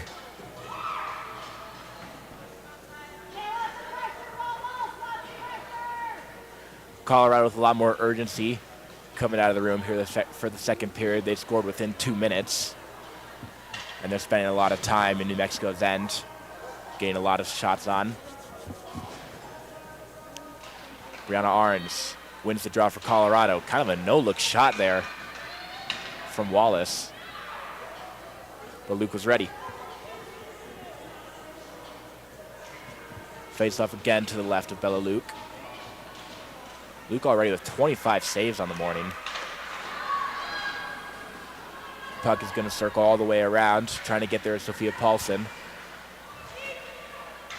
Kept in by O'Brien. She feeds it back down. Paulson working hard down low, gets it to Wallace. Wallace flips it to Paulson. Paulson lost the puck, and Brianna Taylor is going to get it out for New Mexico. Now Brianna Taylor almost stripped Zoe Dupuis of the puck and would have had a breakaway. Phillips now in the neutral zone. To Taylor. She dumps it ahead. And Zoe Watson's just going to cover up. Sophia Paulson, she's not always in the lineup, but when she is, she's one of the hardest working players out on the ice. Just she's going 100% all the time. One of the hardest working forecheckers and back checkers for this team. Certainly, anytime we see Paulson out there, it's always a treat. It's been pretty rare so far this season. Nonetheless, she's been able to help her team out, certainly, and here she comes. Speaking of Paulson, here she comes 2-on-1. He gets it over to Wallace. Wallace tried to corral that puck. She gets sent hard into the boards. Now Paulson, backhand pass, left it for Wallace. In front of the net's Orange, she shoots. And a save made by Bella Luke. Let me tell you, Luke really able to capitalize and swallow up those low shots. Luke has weathered quite a storm here. She's just been getting peppered all morning. She has been on her head, frankly. Shelley first line out for the Buffaloes. Izzy Mitchell, she takes a shot. Too many bodies in front, it couldn't get through. Kept in. No, it was not kept in. Officials' arms were up for offsides. Buffalo's got to tag up. Shelley couldn't keep that puck, and it comes out to the neutral zone. Mitchell to Sullivan. Zone entry, Masiello couldn't get a stick on it. It's going to be icing on the Buffaloes.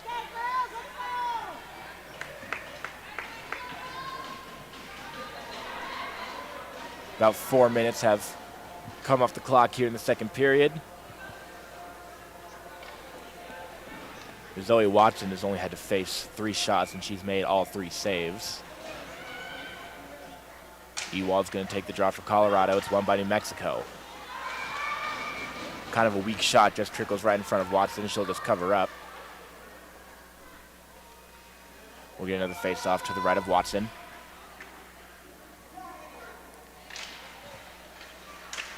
Another shot. That one right at the face-off.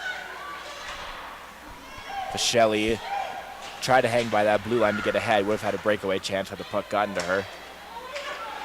Kept in by Taylor. Taylor trying to get around Sullivan. And a reverse hit from Kieran Sullivan sent Taylor down to the ice.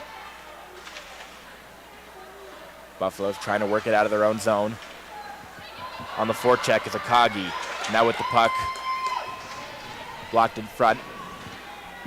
That shot was from Hedges. Sullivan tried to slip ahead of Fischelli. Now finally the Buffs are going to get it out. Here comes that first line. Ewald over Fischelli. Fischelli's got room from the right circle. She shoots. Glove save made by Luke.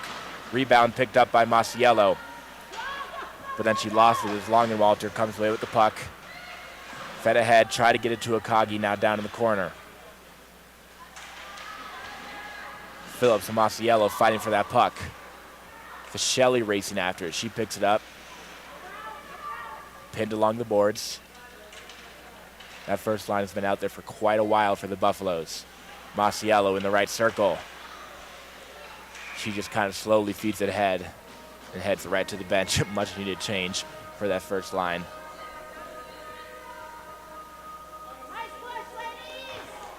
It's been awfully impressive seeing this New Mexico team with such a short roster. These players are getting 20, 30 minutes of ice time at least. They're having to work twice as hard as Colorado.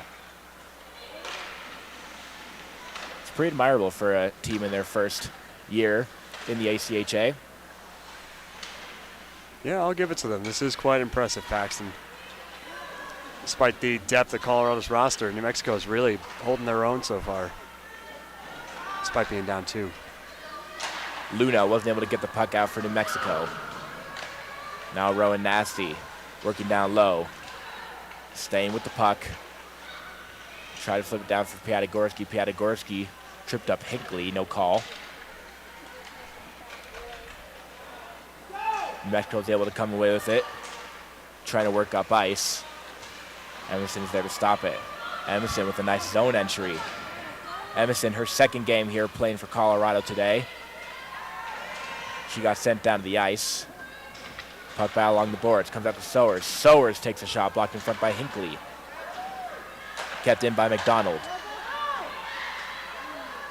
Good forecheck from Sowers. Pokes it to Cadden. Cadden working some space. She gets above the hashes. She takes a shot. Rebound. Down to Sowers. Sowers, the pass a little bit in her skates. She'll reset. Loose puck in front. Harrison could have got a stick. Second chance from Sowers. Puck still loose, and it'll finally come out into the neutral zone. McDonald getting it right back in. Here comes Juliana McDonald. That shot along the ice and covered up by the glove of Bello Luke. The crew for this game this morning, I'm Paxton Haynes on play-by-play. Kieran, as always, my incredible color commentator. We got Jackie Rivera working the camera, Quinn Kreck working the close-up shots, and Nick Evans, our producer, bringing you this broadcast live on ScoBuff Sports. We are right in the middle of the triple header here on ScoBuff Sports. We saw men's D2 and D1 play last night. Both those teams will play again today and tomorrow, and then we'll round it off with some MLK Day hockey. All those games here live on ScoBuff Sports. Kieran, you'll be calling all of those games, correct? Yes, sir. I mean, it's a long weekend for sure here on SBS, but the reason, well, we love coming out here every single weekend that the Buffs are home and calling these games. It's an absolute pleasure, so we will power through. And Paxton, as always, it's great to have you here on these women's broadcasts, man. Of course. Happy to call my women's team. Love to watch them. Here's Phillips. Phillips works around Paulson into the neutral zone. She kind of lost the puck, though, as it comes down below the goal line of Colorado. But good forecheck for New Mexico. They get in front. Almost had a chance in front. It was into the skates of Tori Hedges. I don't think she knew she had the puck right in front of her, in front of the net. Wow, what a chance for the Lobos to capitalize. Colorado struggling to clear. Here comes some more pressure. New Mexico, they had a little rush of pressure and offensive generation in the first period, and now signs of it again here in the second. Hinckley with the puck. Kept in by Colorado. Masiello fresh off the bench, but finally into the neutral zone. Zoe Dupuy and O'Brien, that first defensive pairing. The chemistry between them two so good this season.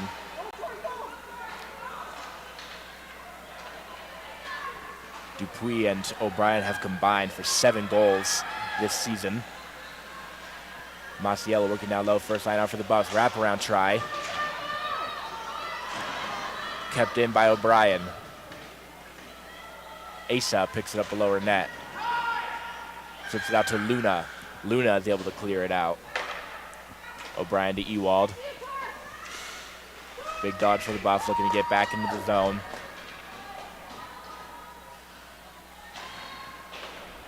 trying to get it out. Ewald on that forecheck. Nice stick lift. She gets the puck. She lost it, though, trying to get between the circles. Now it's Izzy Mitchell. Izzy Mitchell, and almost tipped into her own net, was Abigail Hinckley.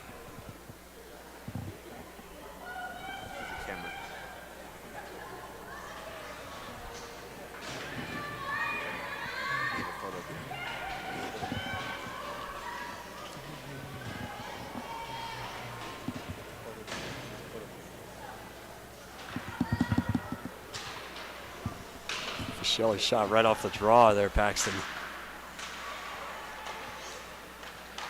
Still trying to work it out. Fischelli takes the puck. Working down below the net. Looking for a pass. Staying with that puck. She's going to just stay with it. Try to get to Piatigorski, who had room above the hashes. And New Mexico will clear.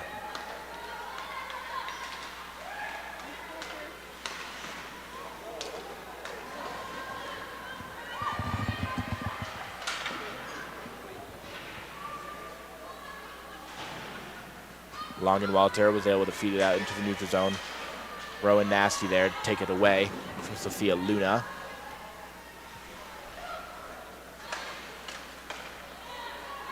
Out into the neutral zone, chasing after it, Rowan Nasty. Looking to take it from Brianna Taylor. Piatigorski is going to be the one to do so. And then Rowan Nasty got sent down hard to the ice. Big hit there from Tori Hedges. This New Mexico team, very physical.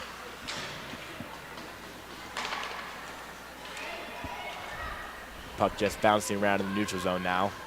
Calmed down by Juliana McDonald. She gets it to Mitchell. Mitchell feeding it ahead to Nasty. Nasty enters the zone. To Sowers. Sowers above the hash. She sends it over the net. Rebound picked up by Nasty. McDonald from the point. Blocked in front. Akagi was there. Now she was not able to get it out of the zone. Zahn circles all the way around. Picked up by Lung and Walter in front of her own net. Trying to get it to Taylor, but she was a little hesitant to get to that puck. Kept in by McDonald. McDonald takes a shot, blocked again in front by Akagi. Still kept in by Colorado. It's Sowers. Sowers has room, but she lost the puck from behind. Good back check by Tori Hedges. Now Sowers to McDonald, who gets it to Zahn. Zahn enters the zone. She'll throw it down. Buffs get a partial change. Paulson is out there. Emerson getting it over to McDonald. Gets it back to Emerson. Buffs slowly making their way across that blue line. But Paulson a little early again over the blue line. She's offsides. As we take a look over in the New Mexico bench, Sarah Olivas, the backup goaltender for the Lobos, taking photos for this New Mexico team. Pretty funny sight. Absolutely. I used to do that for my high school baseball team. When I broke my hand my senior year of high school, I became the team photographer, taking photos from the dugout. Gotta love it, man. I mean, if you're injured out there, I mean, on the bench, I mean, least you can do is be productive. We'd love to see that. Absolutely. Arons gets it to Dupuis. Dupuis flips it back for Wallace. Good passing. Wallace takes the shot. Got blocked. Back up top to Arons. Arons just throws it down low. Paulson. Puck battle in the corner. Coming with it is going to be Hinckley. She couldn't get it out. Asa throws it down. O'Brien and Luna fighting for it. Finally, it's going to come out into the neutral zone. Zoe Dupuis, the captain, feeds it ahead to Paulson. It comes back to Dupuis. Kind of caught her off guard. She'll just dump it in. Out to Luna. Luna couldn't get a stick on it. Got sent down to the ice by Dupuis.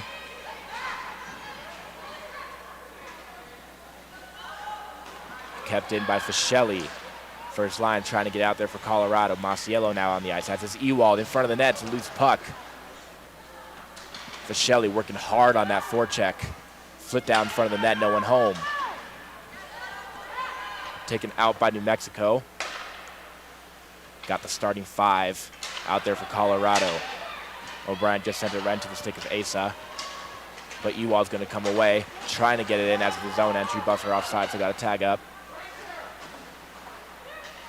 O'Brien to Masiello.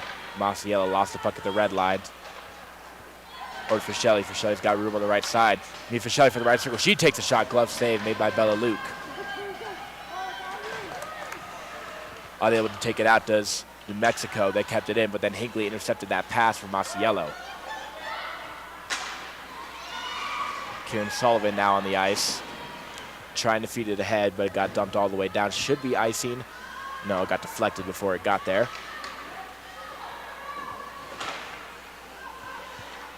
Puck pops up into the air. Fischelli almost threw her hand at it. Now Anna Masiello calms the puck down. She comes up the right side. Got 2 Lobos on her. And then she lost the puck. It's good defense by New Mexico. First line heads off for Colorado. Cadden with the puck. She was just kind of throwing her stick at it, but she does a good job there just keeping it in. Cadden again, trying to work down low. Puck is loose in the right circle. Rowan Nasty picks it up, working down low below the cage. Gets it in front. Cadden couldn't get a stick on it. To Phillips below the net. Phillips banks it off the half wall, comes out to the neutral zone. Izzy Mitchell is going to retreat back to her zone. She starts working ahead for Colorado. That pass to the right of Cadden missed her.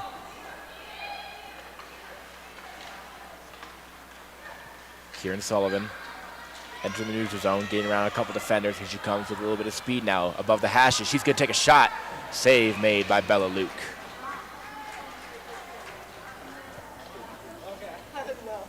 Luke with 31 saves here as we still have 5 minutes to go in the first period. That is quite the shot differential there, Paxton. Compared to only 3 for the Lobos so far today. Absolutely. The rec center is starting to fill up quite a little bit. A lot of fans checking out this women's team that is looking to hopefully claim first place in the WWCHL by the end of the weekend. To Hairston, to Emerson. Emerson takes a slapper, goes wide. Picked up first by Hairston. Hairston goes off the side of the net. Sowers, that puck on its side. And it finally comes out of the zone. McDonald across the red line. Good zone entry, coming back in. Try to get through the legs. Now she gets a free, and she sends it just wide. Finally covered up by Bella Luke. The reaction from the CU bench. They thought that Juliana McDonald almost had a highlight reel play. Very, very close opportunity for Juliana McDonald out in front of Bella Luke. A brick wall on that right post. Colorado, they'll finish off this game, and then they'll have another one Sunday morning at 11 a.m. on School of Sports against this Lobos team. They're down 2 points in second place in the WWCHL to the Utah Utes. O'Brien, that shot blocked in front, but a good job keeping it in. It's going to come out and come all the way down. Puck too slow to be icing. It should be. Yeah, it's waved off.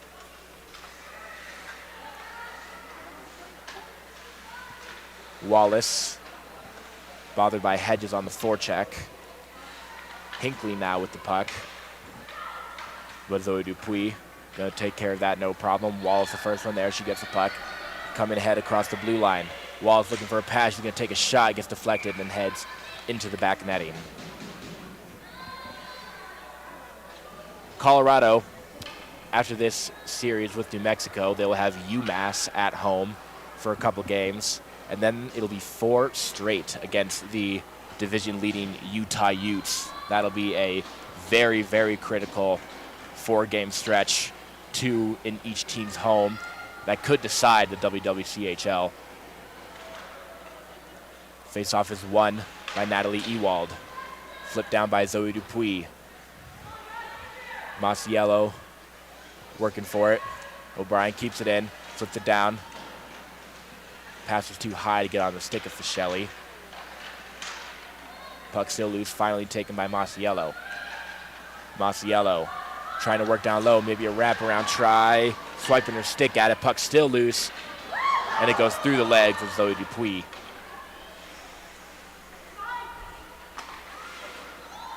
Buffs starting things back up. Here comes Sophie O'Brien across the blue line. O'Brien working it around Longenwalter, puts a shot on, stick save made. Fischelli below the cage. Fischelli turns around, shoots, and scores! Mia Fischelli, her second of the night on the turnaround shot. And Colorado with another one. It's 3-0 Buffaloes. Wow, what a setup by Mia Fischelli and company. Able to sneak it right past Bella Luke on her left side. It's 3, just like that. It's 3-0. Colorado getting that offensive generation they were hoping for against this New Mexico team. And Mia Fischelli, maybe she should take up lacrosse. That was a nice question mark shot. Piatigorsky wins the draw for Colorado. Rowan Nasty trying to keep it in. 2.5 to go here in the middle frame. 3-0 Colorado. 2 Fischelli goals and a goal from Kieran Sullivan. Fischelli with her 16th on the season on that one. Got it at even strength. As here comes Abigail Piatigorsky. Piatigorsky puts a shot on, now chasing after her own rebound. Puck battle down in the corner. Puck comes out to Akagi, but she got pickpocketed by Nasty, who then got pickpocketed by ACHA. Out into the neutral zone. Izzy Mitchell feeds it ahead as the Buffaloes get a change. ACHA, good forecheck from Mitchell. She picks up the puck. Gets it up top, Kieran Sullivan. Sullivan flips it back down to Sowers. Sowers flips it out. Izzy Mitchell with room to work with. She takes a shot, blocked in front. The best quality of this New Mexico team, I would say, is by far their ability to block shots. Not a lot of shots are getting through. Onto Luke has a chance in front, pops up and over the net. Dangerous chance for Colorado. That one was popped up back behind the net. Looked like it went in for a second, and Luke, for a moment, was unsure of where that puck was. Slings around to Sullivan. Sullivan pinned up along the board. Hard there by Brianna Taylor. Sowers takes the puck. Down by the right circle, now circling below the net. Having to fight off Hinckley. Zahn comes to help her out. Under a minute to go. Hinckley sent down hard to the ice. McDonald gets the puck. It'll come out and all the way down. Sullivan scoops it up. Looking for a last chance ever for Colorado before the period comes to a close. Abby Zahn takes the puck. Abby Zahn trying to stick with it. She couldn't do so. Now Sowers immediately back into the zone. She takes a shot, goes wide. Lobos are able to clear it out. The passing, though, for New Mexico, one of the things that they could work on as a team. Just been kind of a matter of, it looks like this is a team that's only been a program for a year. Maybe chemistry just isn't quite clicking. As that is going to do it for 40 minutes of play here at the rec center. Colorado puts on 2 more, one from Kieran Sullivan and another from Mia Fischelli. Sullivan's 4th of the year and Fischelli's 16th. Fischelli has been awfully hot. She had 4 assists against Denver, and now with 2 points again in this one through 2 periods of action. Zoe Watson, only 3 saves on the night. Bella Luke with a big, I believe that was 32 saves that she has through 40 minutes of play. That's going to do it for 2 periods of play. Kieran, what are your thoughts on that middle frame? That middle frame, obviously, I think this was really all Buffalo's able to put 2 more on the board. Mia Fischelli getting her 2nd of the day. I mean, Lobos, they're holding their own out there. I mean, they've had some scoring opportunities with the Buffs' depth and their defense. They're just hard to penetrate, especially in moments like this. But you said earlier, I think, Paxton, I mean, the chemistry's not exactly there yet. This is the first year of their program. They got a little bit of time to develop that. But today they're getting a little bit of a start at doing that and just getting those chances in that offensive zone. That's what's going to help elevate their spirits, I think. Absolutely. Through 40 minutes of play, Colorado is up 3-0 on the Lobos. We'll resurface the ice and get back to you on Sko Buff Sports.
Sit at 7-12-1 on the season for 9th in the WCHL. Colorado will be looking for revenge against the Marauders, who swept them in their previous series back in September.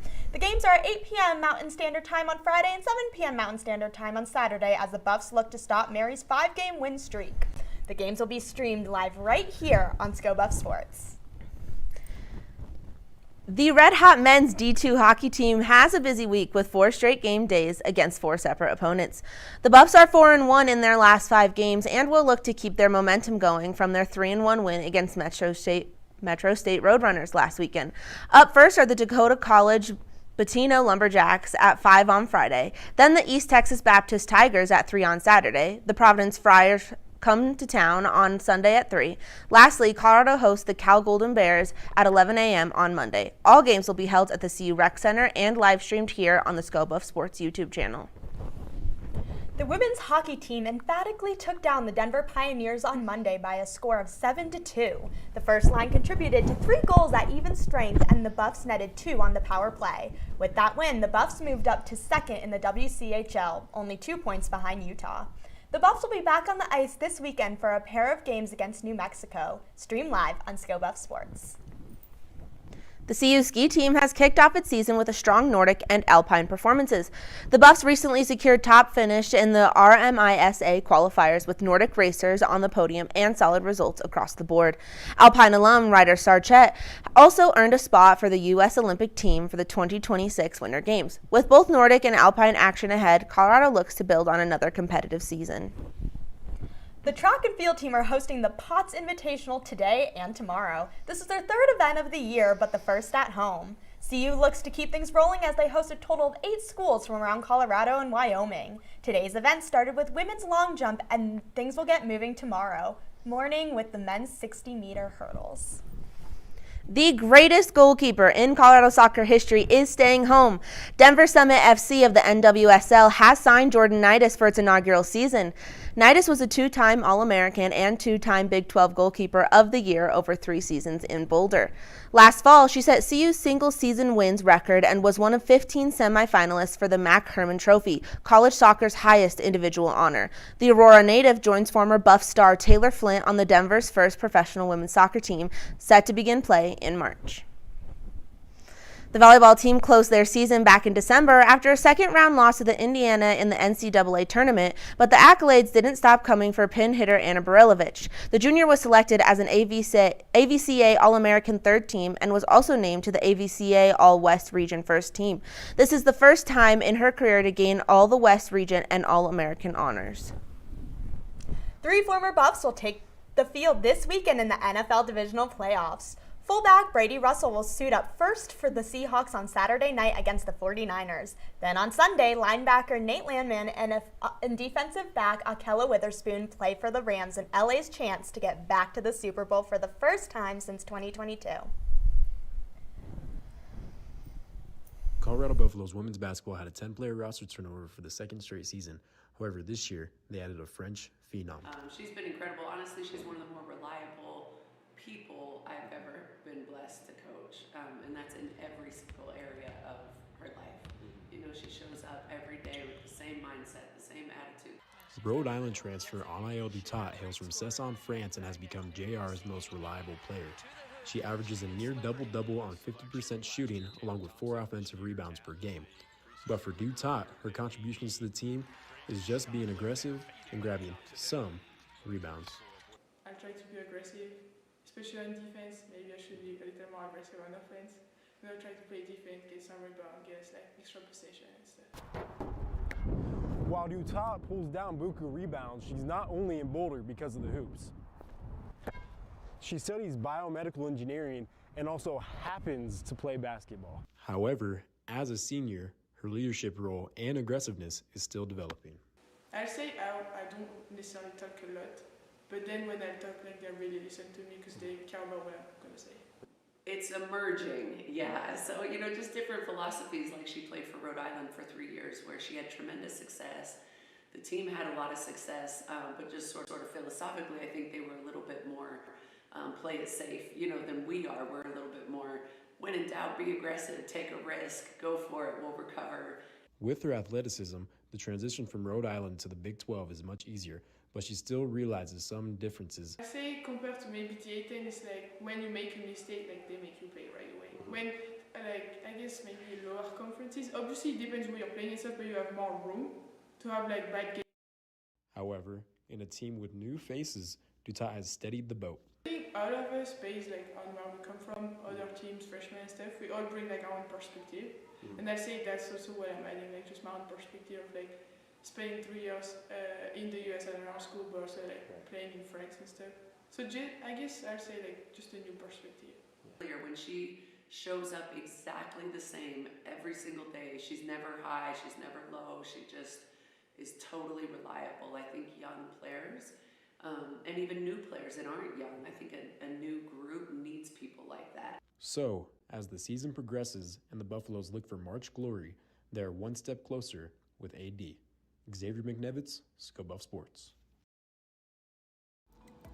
Here we see Xavier McNevitz working on his reader for the live show. If we didn't have these readers done by Thursday night, chances are we would not be airing this show right now. Be like Xavier. Get your readers done. And don't forget to click save so that you don't lose any of your hard-earned work. What's up, Buff fans? I'm Jackie Rivera, and I'm here with this week's Rapid Fire. To start us off, we have the track team. They are currently participating in the Potts Invitational at the practice fields today and tomorrow. Next up, we have men's basketball on the road in West Virginia. They play the Mountaineers at 4 p.m. on Saturday. That game will be on the CBS Sports Network. Sunday, we have the women's basketball team in Orlando, Florida against UCF at noon, and will be streaming on ESPN+. Last, but certainly not least, we have men's D2 hockey, which plays against UC Berkeley on Monday at 11 a.m. in the CU Rec Center. So if you need something to do this holiday weekend, there are plenty of games to keep you busy. That's all for this week's Rapid Fire. Back to you at the desk. Thank you, Jackie. It's time now for the answer to this week's trivia question. Earlier in the show, we asked you, who was the last Buffalo alum to win the Super Bowl? The answer is, drumroll please, Nate Solder. And bonus points if you guessed Super Bowl 53. This game is when the Patriots defeated the Los Angeles Rams in the lowest scoring Super Bowl in league history. Solder was Tom Brady's starting tackle for 7 seasons and is one of Colorado's most decorated alumni in sports. Our tweet of the week comes from On3's Hayes Fawcett. After Jordan Seaton announced his entry into the transfer portal, Colorado fans were shocked by Seaton's announcement. Among those shocked was his teammate Julian Lewis, who commented, "Found a way to ruin my night," accompanied by a sad emoji. Seaton's departure leaves a large hole to fill in Colorado's offense. Oh wait, no. This is mine. Oh, okay.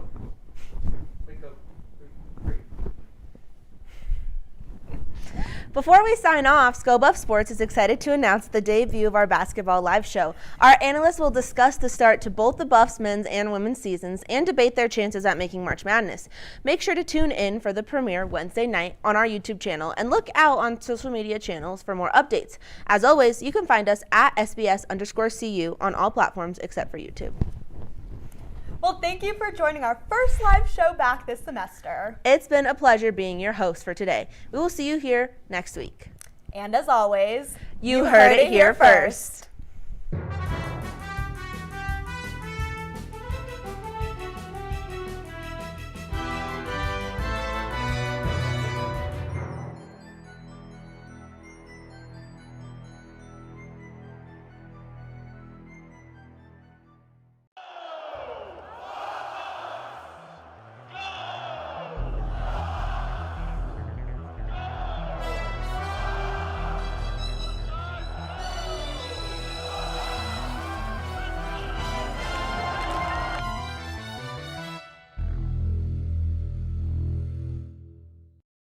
Back to the ScoBuff Sports Live Show. We hope you had a wonderful break. I'm your host, Gia Henriken.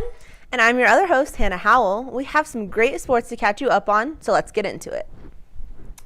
Over the holidays, Colorado introduced Fernando Lovo as its 7th athletic director in history. Lovo was hired from New Mexico to take over for Rick George and spoke to the media for the first time last week.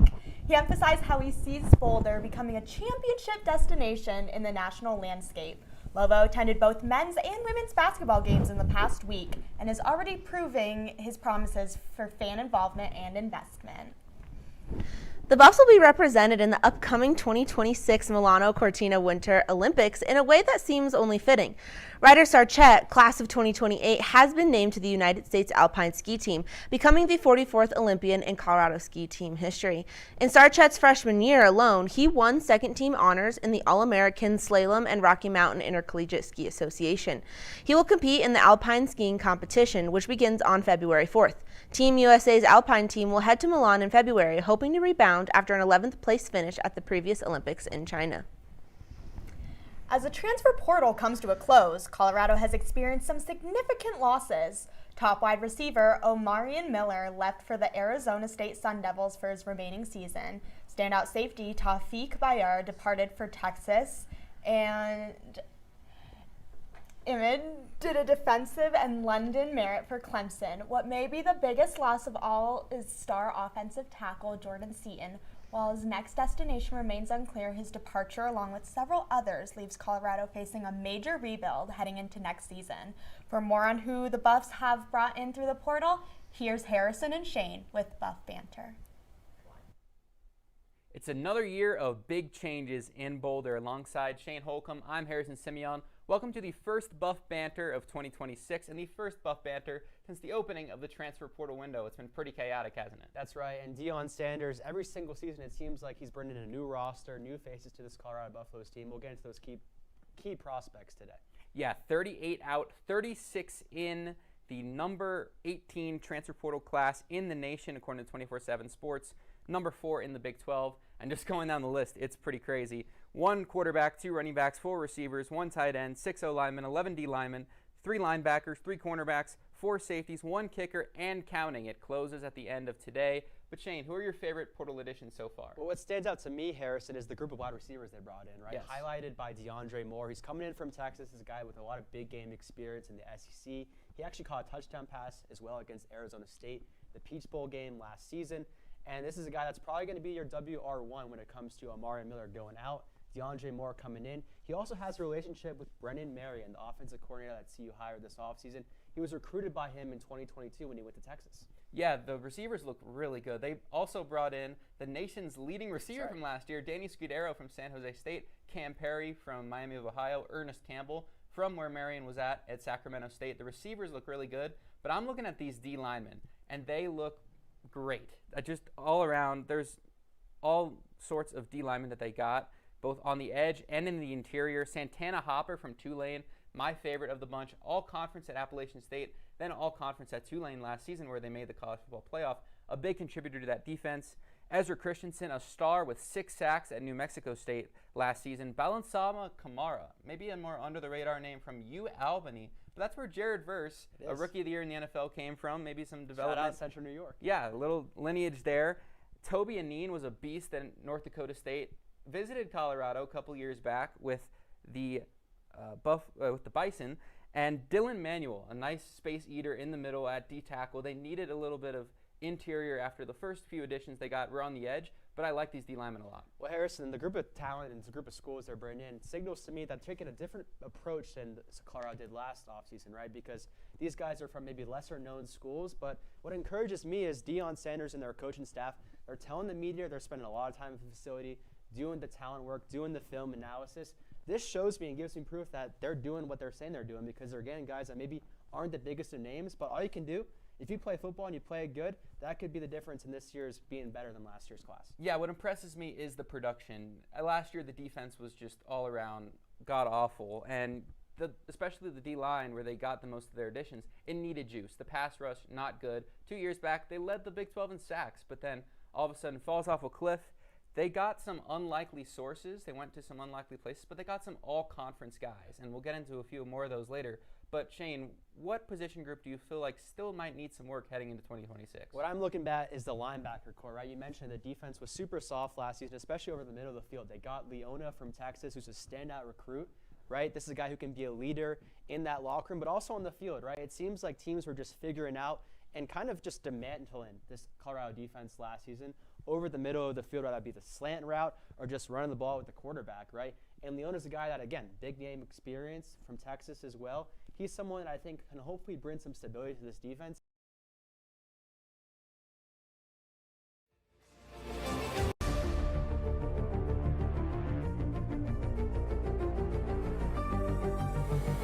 "20 minutes stand between the Colorado Buffaloes and getting double digits in the win column.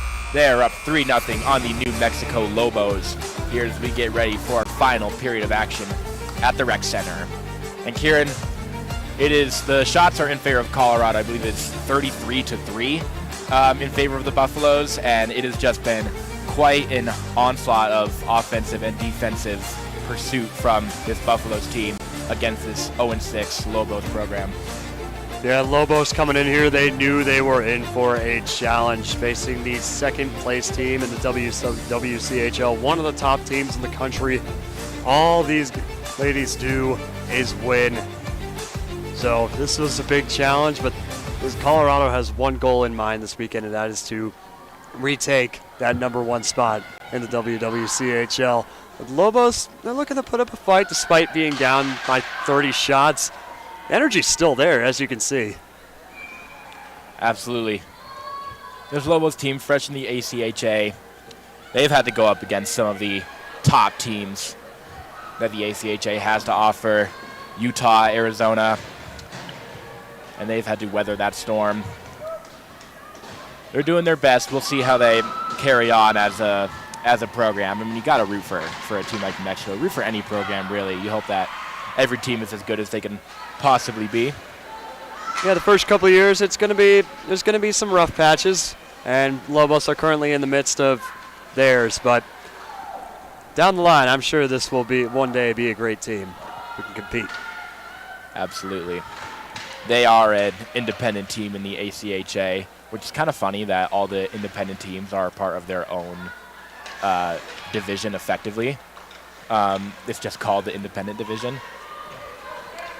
As here comes Brianna Taylor. Try to get it ahead to Akagi. Ewald trying to force across that blue line. Just pinned up along the boards.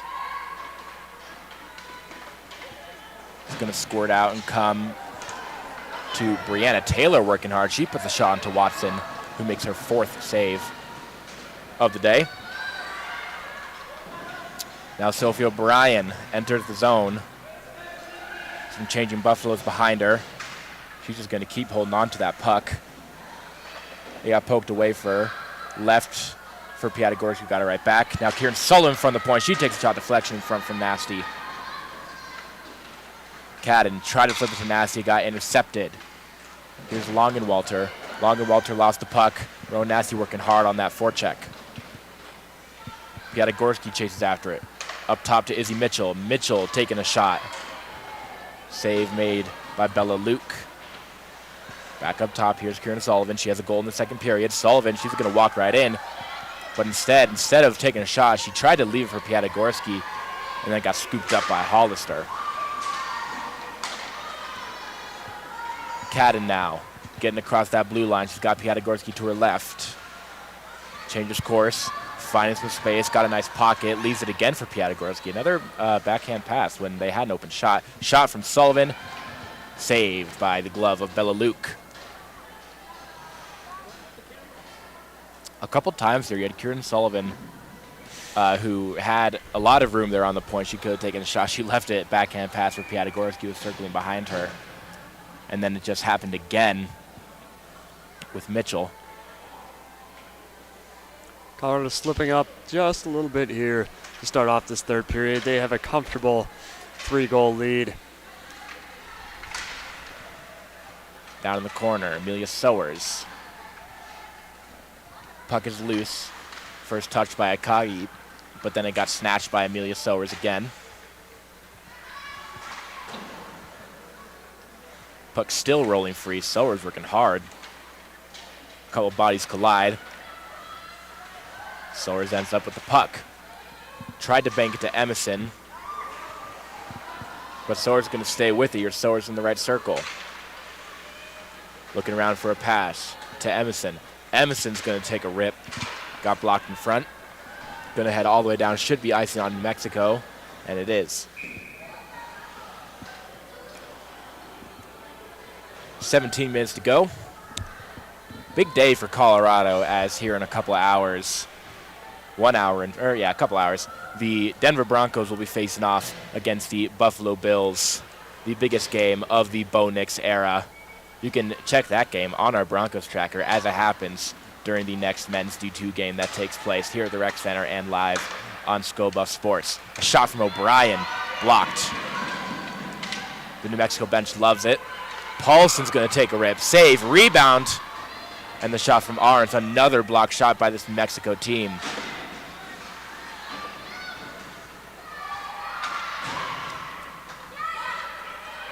Now rolling around into zone, Sophia Paulson going to retreat back to her own zone, slow things up. Feeds it to O'Brien, who gets it to Dupuis. Dupuis met at her own blue line. And the effort from Tori Hedges. Got the puck in only for a moment. Now into the skates of Brianna Taylor. Taylor throws it in on net. And Zoe Watson's just going to cover up. But she never got a whistle from the officials. So she was going to throw it back out to O'Brien, but then kept in by Phillips. Dupuis intercepted by Hollister. Hollister kind of threw it out of her own zone, or out of the Colorado zone, rather. Here comes Wallace at the left side. Stick save made. Hollister across the red line, lost the puck. Picked it right back up, now slowly over that blue line. Fischelli in a puck battle. Dupuis going to come away. Feeds it across the ice too far from Osiello. Longenwalter is there. And the puck chips up and over the boards into the New Mexico bench.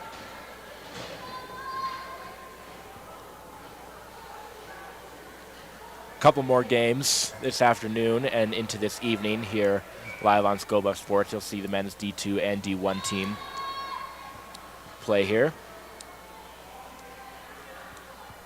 First line's going to stay out there for Colorado. Face off in the neutral zone. One by Colorado. Sullivan feeds ahead to Fischelli, who enters the zone. Fischelli with some speed, working to her left, over to Ewald, who puts a shot over the net. Natalie Ewald trying to slip it down to Fischelli. Fischelli's got Phillips on her. Just rolls it around. It's going to hit Mitchell. Mitchell puts a shot on. High blocker save made. Now Mitchell backhand try. Goes wide. Fischelli working between the circles. Backhand pass. Ewald, she shoots, save made. Natalie Ewald picks up the rebound. Up to Mitchell. Mitchell back down to Ewald. It was in her skates, though. She's going to have to recover. Masiello, big body below the net to Natalie Ewald. Ewald tried to get in front. Diving save made by Bella Luke. Natalie Ewald had it on her, but the pass was kind of in her skates. She couldn't quite recover to get a stick on and put a shot on. Buffs will get an entire line change. Fresh 5 out there. It's going to be the second line, centered by Abigail Piatagorski. McDonald from the point, blocked. gotten taken out. Good clear by New Mexico, but it goes into the bench down there right by backup goaltender Sarah Olivas.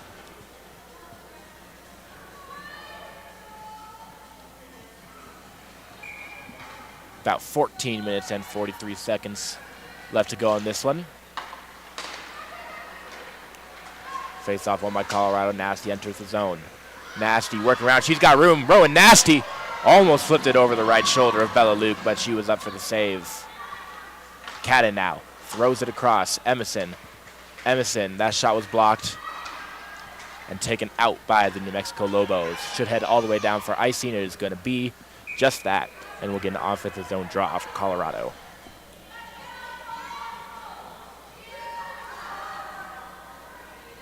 Face-off is going to come out to the right of Bella Luke. Luke with 35 saves on the evening. Very, very impressive night from the Lobos backup goaltender. Face-off is won by Colorado. Cadden to Piatagorski. Piatagorski to McDonald. McDonald's going to take a shot. It goes wide. Trying to keep it as Emerson. Throws down to Cadden. Puck loose. Piatagorski throws it for Cadden. Cadden with Junta on her. A slapper from the point. Never got through. Alexa Cadden down in the corner. Piatagorski's going to come off on his Amelia Sowers. Rowan Nasty. There's Sowers with the puck now. Sowers working down low. Try to get to Cadden in front. Sowers still with it. Gives it up to Emerson. A lot of bodies colliding on the boards. Can the Buffs keep it in? They cannot. It's going to come all the way out to McDonald. Ahead to Emerson, who crosses the blue line. Emerson working above the hashes. Hairston trying to put a shot on. Good defense there by Captain Longwalter.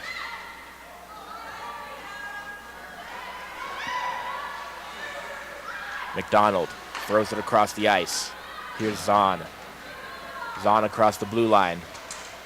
Zahn still working free. She got free and tried to put it through the 5-hole of Bella Luke, but she closes those pads and makes the save.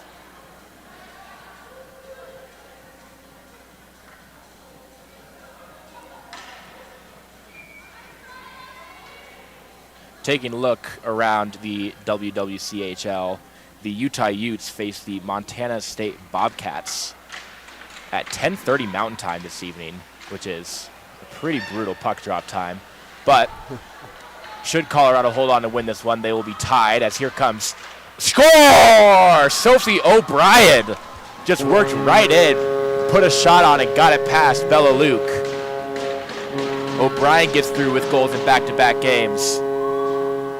O'Brien doing what she does best, Paxton, sneaking it right past, whether it be between the legs or over the shoulder. That is what she does best. In the case of that high shot, it sneaks past Bella Luke.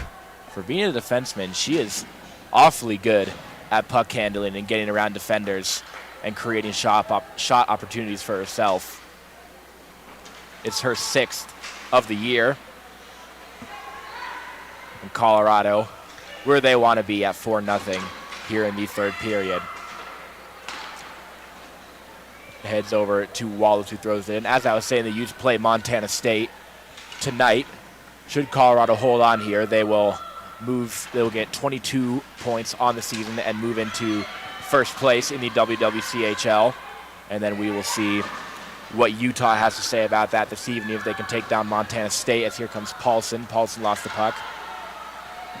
If Utah can beat Montana State, they will regain sole possession of first place in the WWCHL. That shot from Wallace, save made by Luke. Montana State definitely a formidable opponent for the Utes. We'll see how they hold up and if Colorado can take first place by the end of this Saturday. And then Colorado will be right back in action against New Mexico at the same time tomorrow, 11 a.m. Mitchell throws it down along the boards. It'll come all the way around and get to Wallace. Wallace and Sullivan fighting for the puck along the boards. Now it comes out to Ahrens. Ahrens in the right circle. She takes a shot. It goes over the net. Got tipped in front, I think, by Paulson. Kept in by Mitchell. Puck spinning around. Cleared out by New Mexico.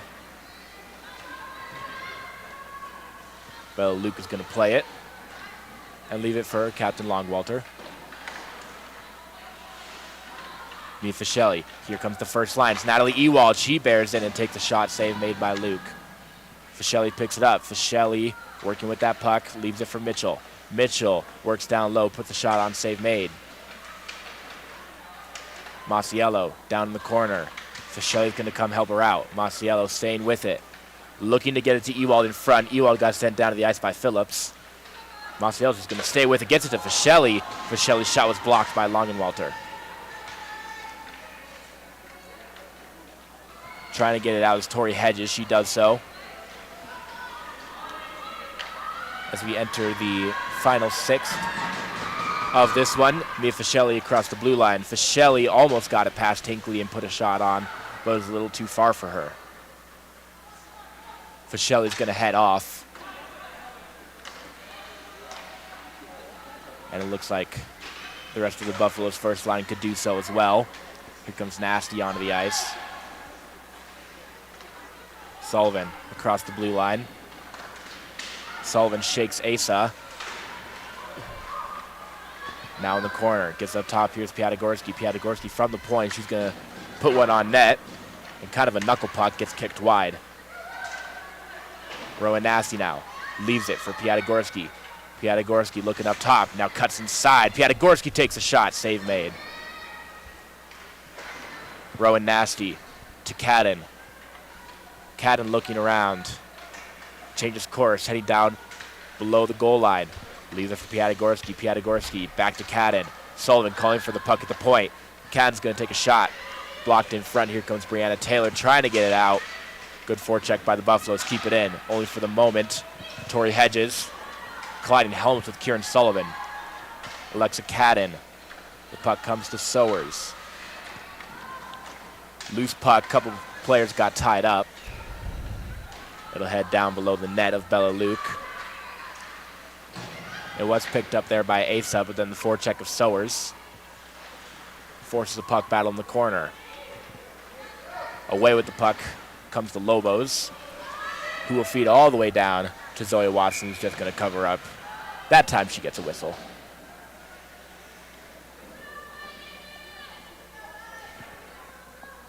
The Buffaloes have broken 40 shots on the day. 41-4 is the shot counter. I'm not sure you'll see very many shot counters more lopsided than that. Hairston throws it right off the skates of Akagi. And then the loose puck will dribble down to Longenwalter. Kept in by Zahn. Zahn now working for that puck. He's going to come away with it, try to get in front to Hairston. And the Lobos trying to clear it. Emerson pinned up along the boards, keeping that puck in. Finally squirts out in the neutral zone. McDonald will recover. Head to Emerson. He passed a little hot. Ahrens scoops it up. Ahrens in the right circle. Gonna circle below the cage. Flips it down to McDonald. McDonald puts a shot on. Deflection front from Paulson. The puck goes wide. Wallace keeping it in. Taking that puck from Luna. She's gonna take a shot. Pad save. Ahrens picks it up. Down low, pin along the boards, loose puck. Was picked up by Junta for New Mexico. Still unable to clear it are the Lobos. Here's Wallace. Wallace, that pass was behind Paulson.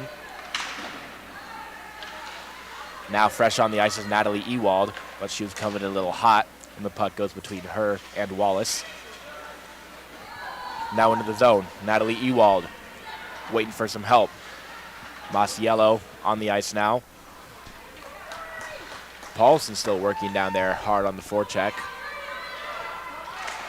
Hollister finally gets it across. Feeds it over Luna couldn't handle that puck. Here comes Sophia Paulson. Paulson leaves it for Masiello. Masiello to Ewald. Ewald takes the shot. Save made by Luke. Sophie O'Brien to Anna Masiello. Masiello in the corner. Gets it back to O'Brien, but it's skipped on her stick and comes out into the neutral zone. Her pass to Dupuis couldn't connect. Zoe Watson's going to have to play that puck. Ahead to Masiello, who gets to Fischelli now on the ice. Mia Fischelli works around a defender. Shot! Save made by the right elbow of Bella Luke, her best one of the night. Piatigorsky below the net. We've got Piatigorsky out there with Fischelli and Masiello right now. A little bit of a line shakeup for the time being. Puck below the net. Masiello's going to head off. Whiffing on that pass was Tori Hedges. Colorado's going to maintain possession. They come over the blue line. Here's Piatigorsky. Piatigorsky, she takes a shot. Save made by Bella Luke, her 40th of the day. 5 minutes and 35 seconds separate the Colorado Buffaloes from their 10th win of the season. Talk about Luke making some incredible saves there. Once again, swallowing up those pucks. But a timeout is called, looks like by the Lobos.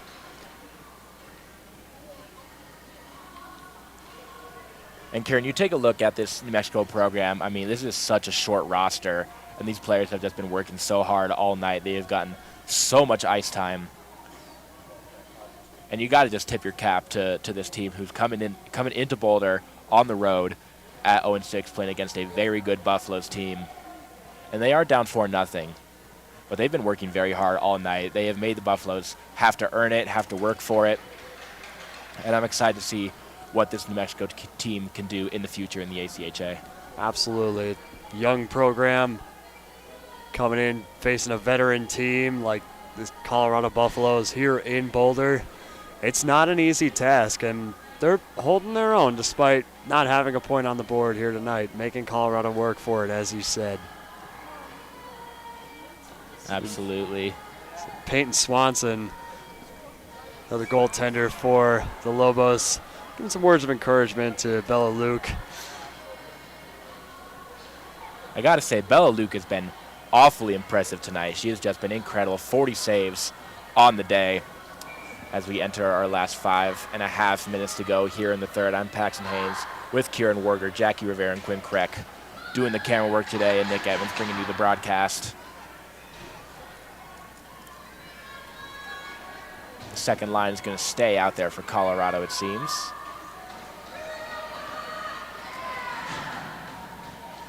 Kieran Sullivan and Izzy Mitchell, the defenseman.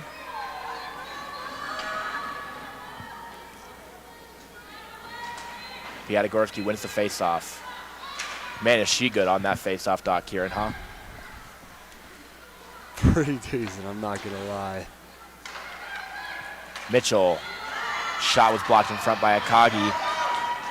And getting it out is Brianna Taylor. Taylor enters the zone, working down the left side, got Sullivan on her. And a good stick by Kieran Sullivan gets the puck away. And to her teammate Piatigorsky, who's working across the red line. Piatigorsky slips it to Nasty, but the Buffs are offside with that pass from Piatigorsky. A little late getting to Nasty. Only a couple times today have we seen Colorado a little too jumpy, getting over that blue line. So the play will come back out to the neutral zone. You talk about these face-offs, though, Paxton. Colorado just absolutely dominant.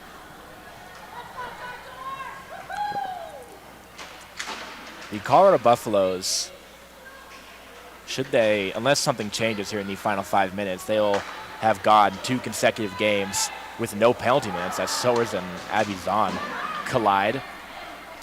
Colorado stayed out of the box against DU on Monday night and here in the entirety of this one. They do only have 76 penalty minutes on the season, which is the lowest in the WWCHL. One of the biggest assets and biggest qualities of this Buffaloes team is their ability to stay out of the box. That puck covered up by Bella Luke. And even when they do take penalties, Kieran, they are 95% on the PK, which is second in the WWCHL. So special teams, and then as we saw, a power play goal in this one and 2 power play goals against Denver. Special teams really coming together for Colorado. That's something you want to see for your team. It's just the ability to capitalize when they're on the power play, but also your penalty kill. When they're dominant as well, that's just a feat that's hard to boast.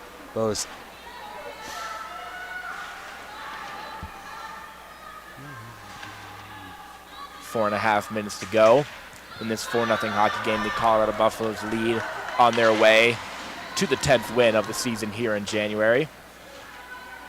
Following this one, men's D2 is going to face off. Luke played that puck right in front of our own crease, and then a shot went off the back of the net. Kieran, how are you feeling about the D2 team who's been awfully good here this season? D2 team, they are dominating their Big Mountain Hockey Conference this season, as they have been for the past couple of years. Looks like they are going to win the division as well.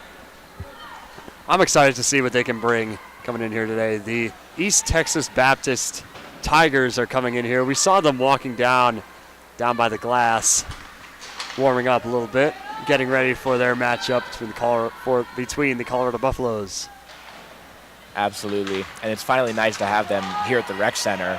They've been playing the majority of their home games at the Promenade in Westminster. New Mexico with a chance. That was Phillips trying to sneak it past the pads of Watson on a wraparound. Akagi got sent down to the ice on the reverse hit by Ewald. Ewald now ahead to Fischelli, but the puck never got to her. It's going to stay in the Colorado end for the moment. McDonald's going to pick it up and take it all the way out. Hinckley ahead to Junta. The puck got tied up, and now Fischelli's going to come away. Fischelli, does she have one more in her tonight? Fischelli shoots, and in to the chest of Bella Luke. 2 goals on the night, or on the day rather, does Mia Fischelli have, number 15 and 16 on the season. Already with a hat trick on the year. Yeah, she'll be looking for her second here tonight. Extend this lead out to 5. But let me tell you, Paxton, the Lobos, they've had some chances in the offensive zone. It's a bit tough to capitalize with a roster quite like this. Nonetheless, they've tried. Yadagorski, Luke's puck in front. Abby Luke sprawling out. It comes behind the net, Cadden. Cadden ahead to Nasty. Nasty couldn't squeak it through. Rowan Nasty to Cadden. Cadden has her stick tied up between the arms of Hinckley. No penalties there for either side. Rowan Nasty fanned on the shot to Hollister. Hollister lost the puck. It's Cadden alone in the Lobos zone. And New Mexico will take care of it, get it out to the neutral zone. That pass errant, and Hinckley will take care of it. Minute and 40 seconds left to go in this one. Colorado on their way to another emphatic victory, another real solid victory. Since the turn of the calendar, Colorado's looked quite good. They were a little lethargic coming out in the first period, but here in the second 2 frames, they're looking a lot more like themselves in this team that we know has a shot at winning the WWCHL. That's their goal so far this season. No matter their opponent, they're going to play with everything they've got. Zoe Dupuis. Dupuis going to take a shot. It goes wide. Second chance from Sowers. And covered up by the glove of Bella Luke. I will say the Lobos bench still very vocal despite being down 4 and approaching the final minute here in the third period. They're still in this, Paxton. Absolutely, and considering the losses that this Lobos team has had to endure this season, against Utah, their first game as a program, they lost 11-1. They just lost recently to Arizona, who put double digits up on them. To only lose 4-0, you know, it's about baby steps as a program, right? Especially a new one in the ACHA. Puck kept in by Brianna Ahrens, but then taken out by Akagi. Paulson now. Paulson down in the corner. It's going to be Brianna Taylor who gets it out. It's going to head all the way down. Should be icing on New Mexico, but they're just going to wave it off as we are about 30 seconds left until that buzzer sounds. Down their own end. These shots are going to finish in favor of Colorado, 46-5. Ice been tilted all night in favor of Colorado. They are the better team in this one, but Colorado just pouring it on. What you would expect. It's nice to see Colorado take care of business here. As the clock hits triple zeros, an ovation from the visiting New Mexico crowd, cheering on their team, fresh here in the ACHA, putting up a solid fight against one of the better teams here in the league. That is going to do it. Buffaloes win with a final score of 4-0 over the New Mexico Lobos. I'm Paxton Haynes with Kieran Worrigan. Another solid victory for Colorado. They're going to do it all over again here at 11 a.m. at the Rec Center against this Lobos team. Mia Fischelli with a couple goals tonight. Kieran Sullivan got one. O'Brien got one. And all around just a great performance. Absolutely, Paxton. I mean, every time we get to see the Colorado Buffaloes come out here, it's just incredible. But I gotta, like you said, credit is due to this Lobos team. Very, very young program, very thin roster as well. Coming in here, putting up that much of a fight against Colorado, a veteran team. It's just incredible and one that deserves credit. And also, in the bigger scheme of things, more teams getting added to the ACHA. It's great to see this sport continue to grow, Paxton. Absolutely. Another great win for the Colorado Buffaloes. We'll be back here tomorrow. We will scoreboard watch now, see what the Utah Utes have in store and if Colorado can slide into first place in the WWCHL by the end of the night. As they salute their crowd, who, as the game went on, came around more and more to cheer on their team. The Buffs will head home happy today, and we can go and watch some more hockey here at the Rec Center, go watch some Broncos football, and have a nice little Sunday afternoon. That is going to do it for us here at the Rec Center. I'm Paxton Haynes with Kieran Sullivan, Quinn Crack, and Jackie Rivera on camera. Nick Evans bringing you the broadcast. Buffaloes win it 4-0. They move to 10 wins on the season. That's going to do it. See you for men's D2 hockey here in just a couple hours on Skull Buff Sports. See you then.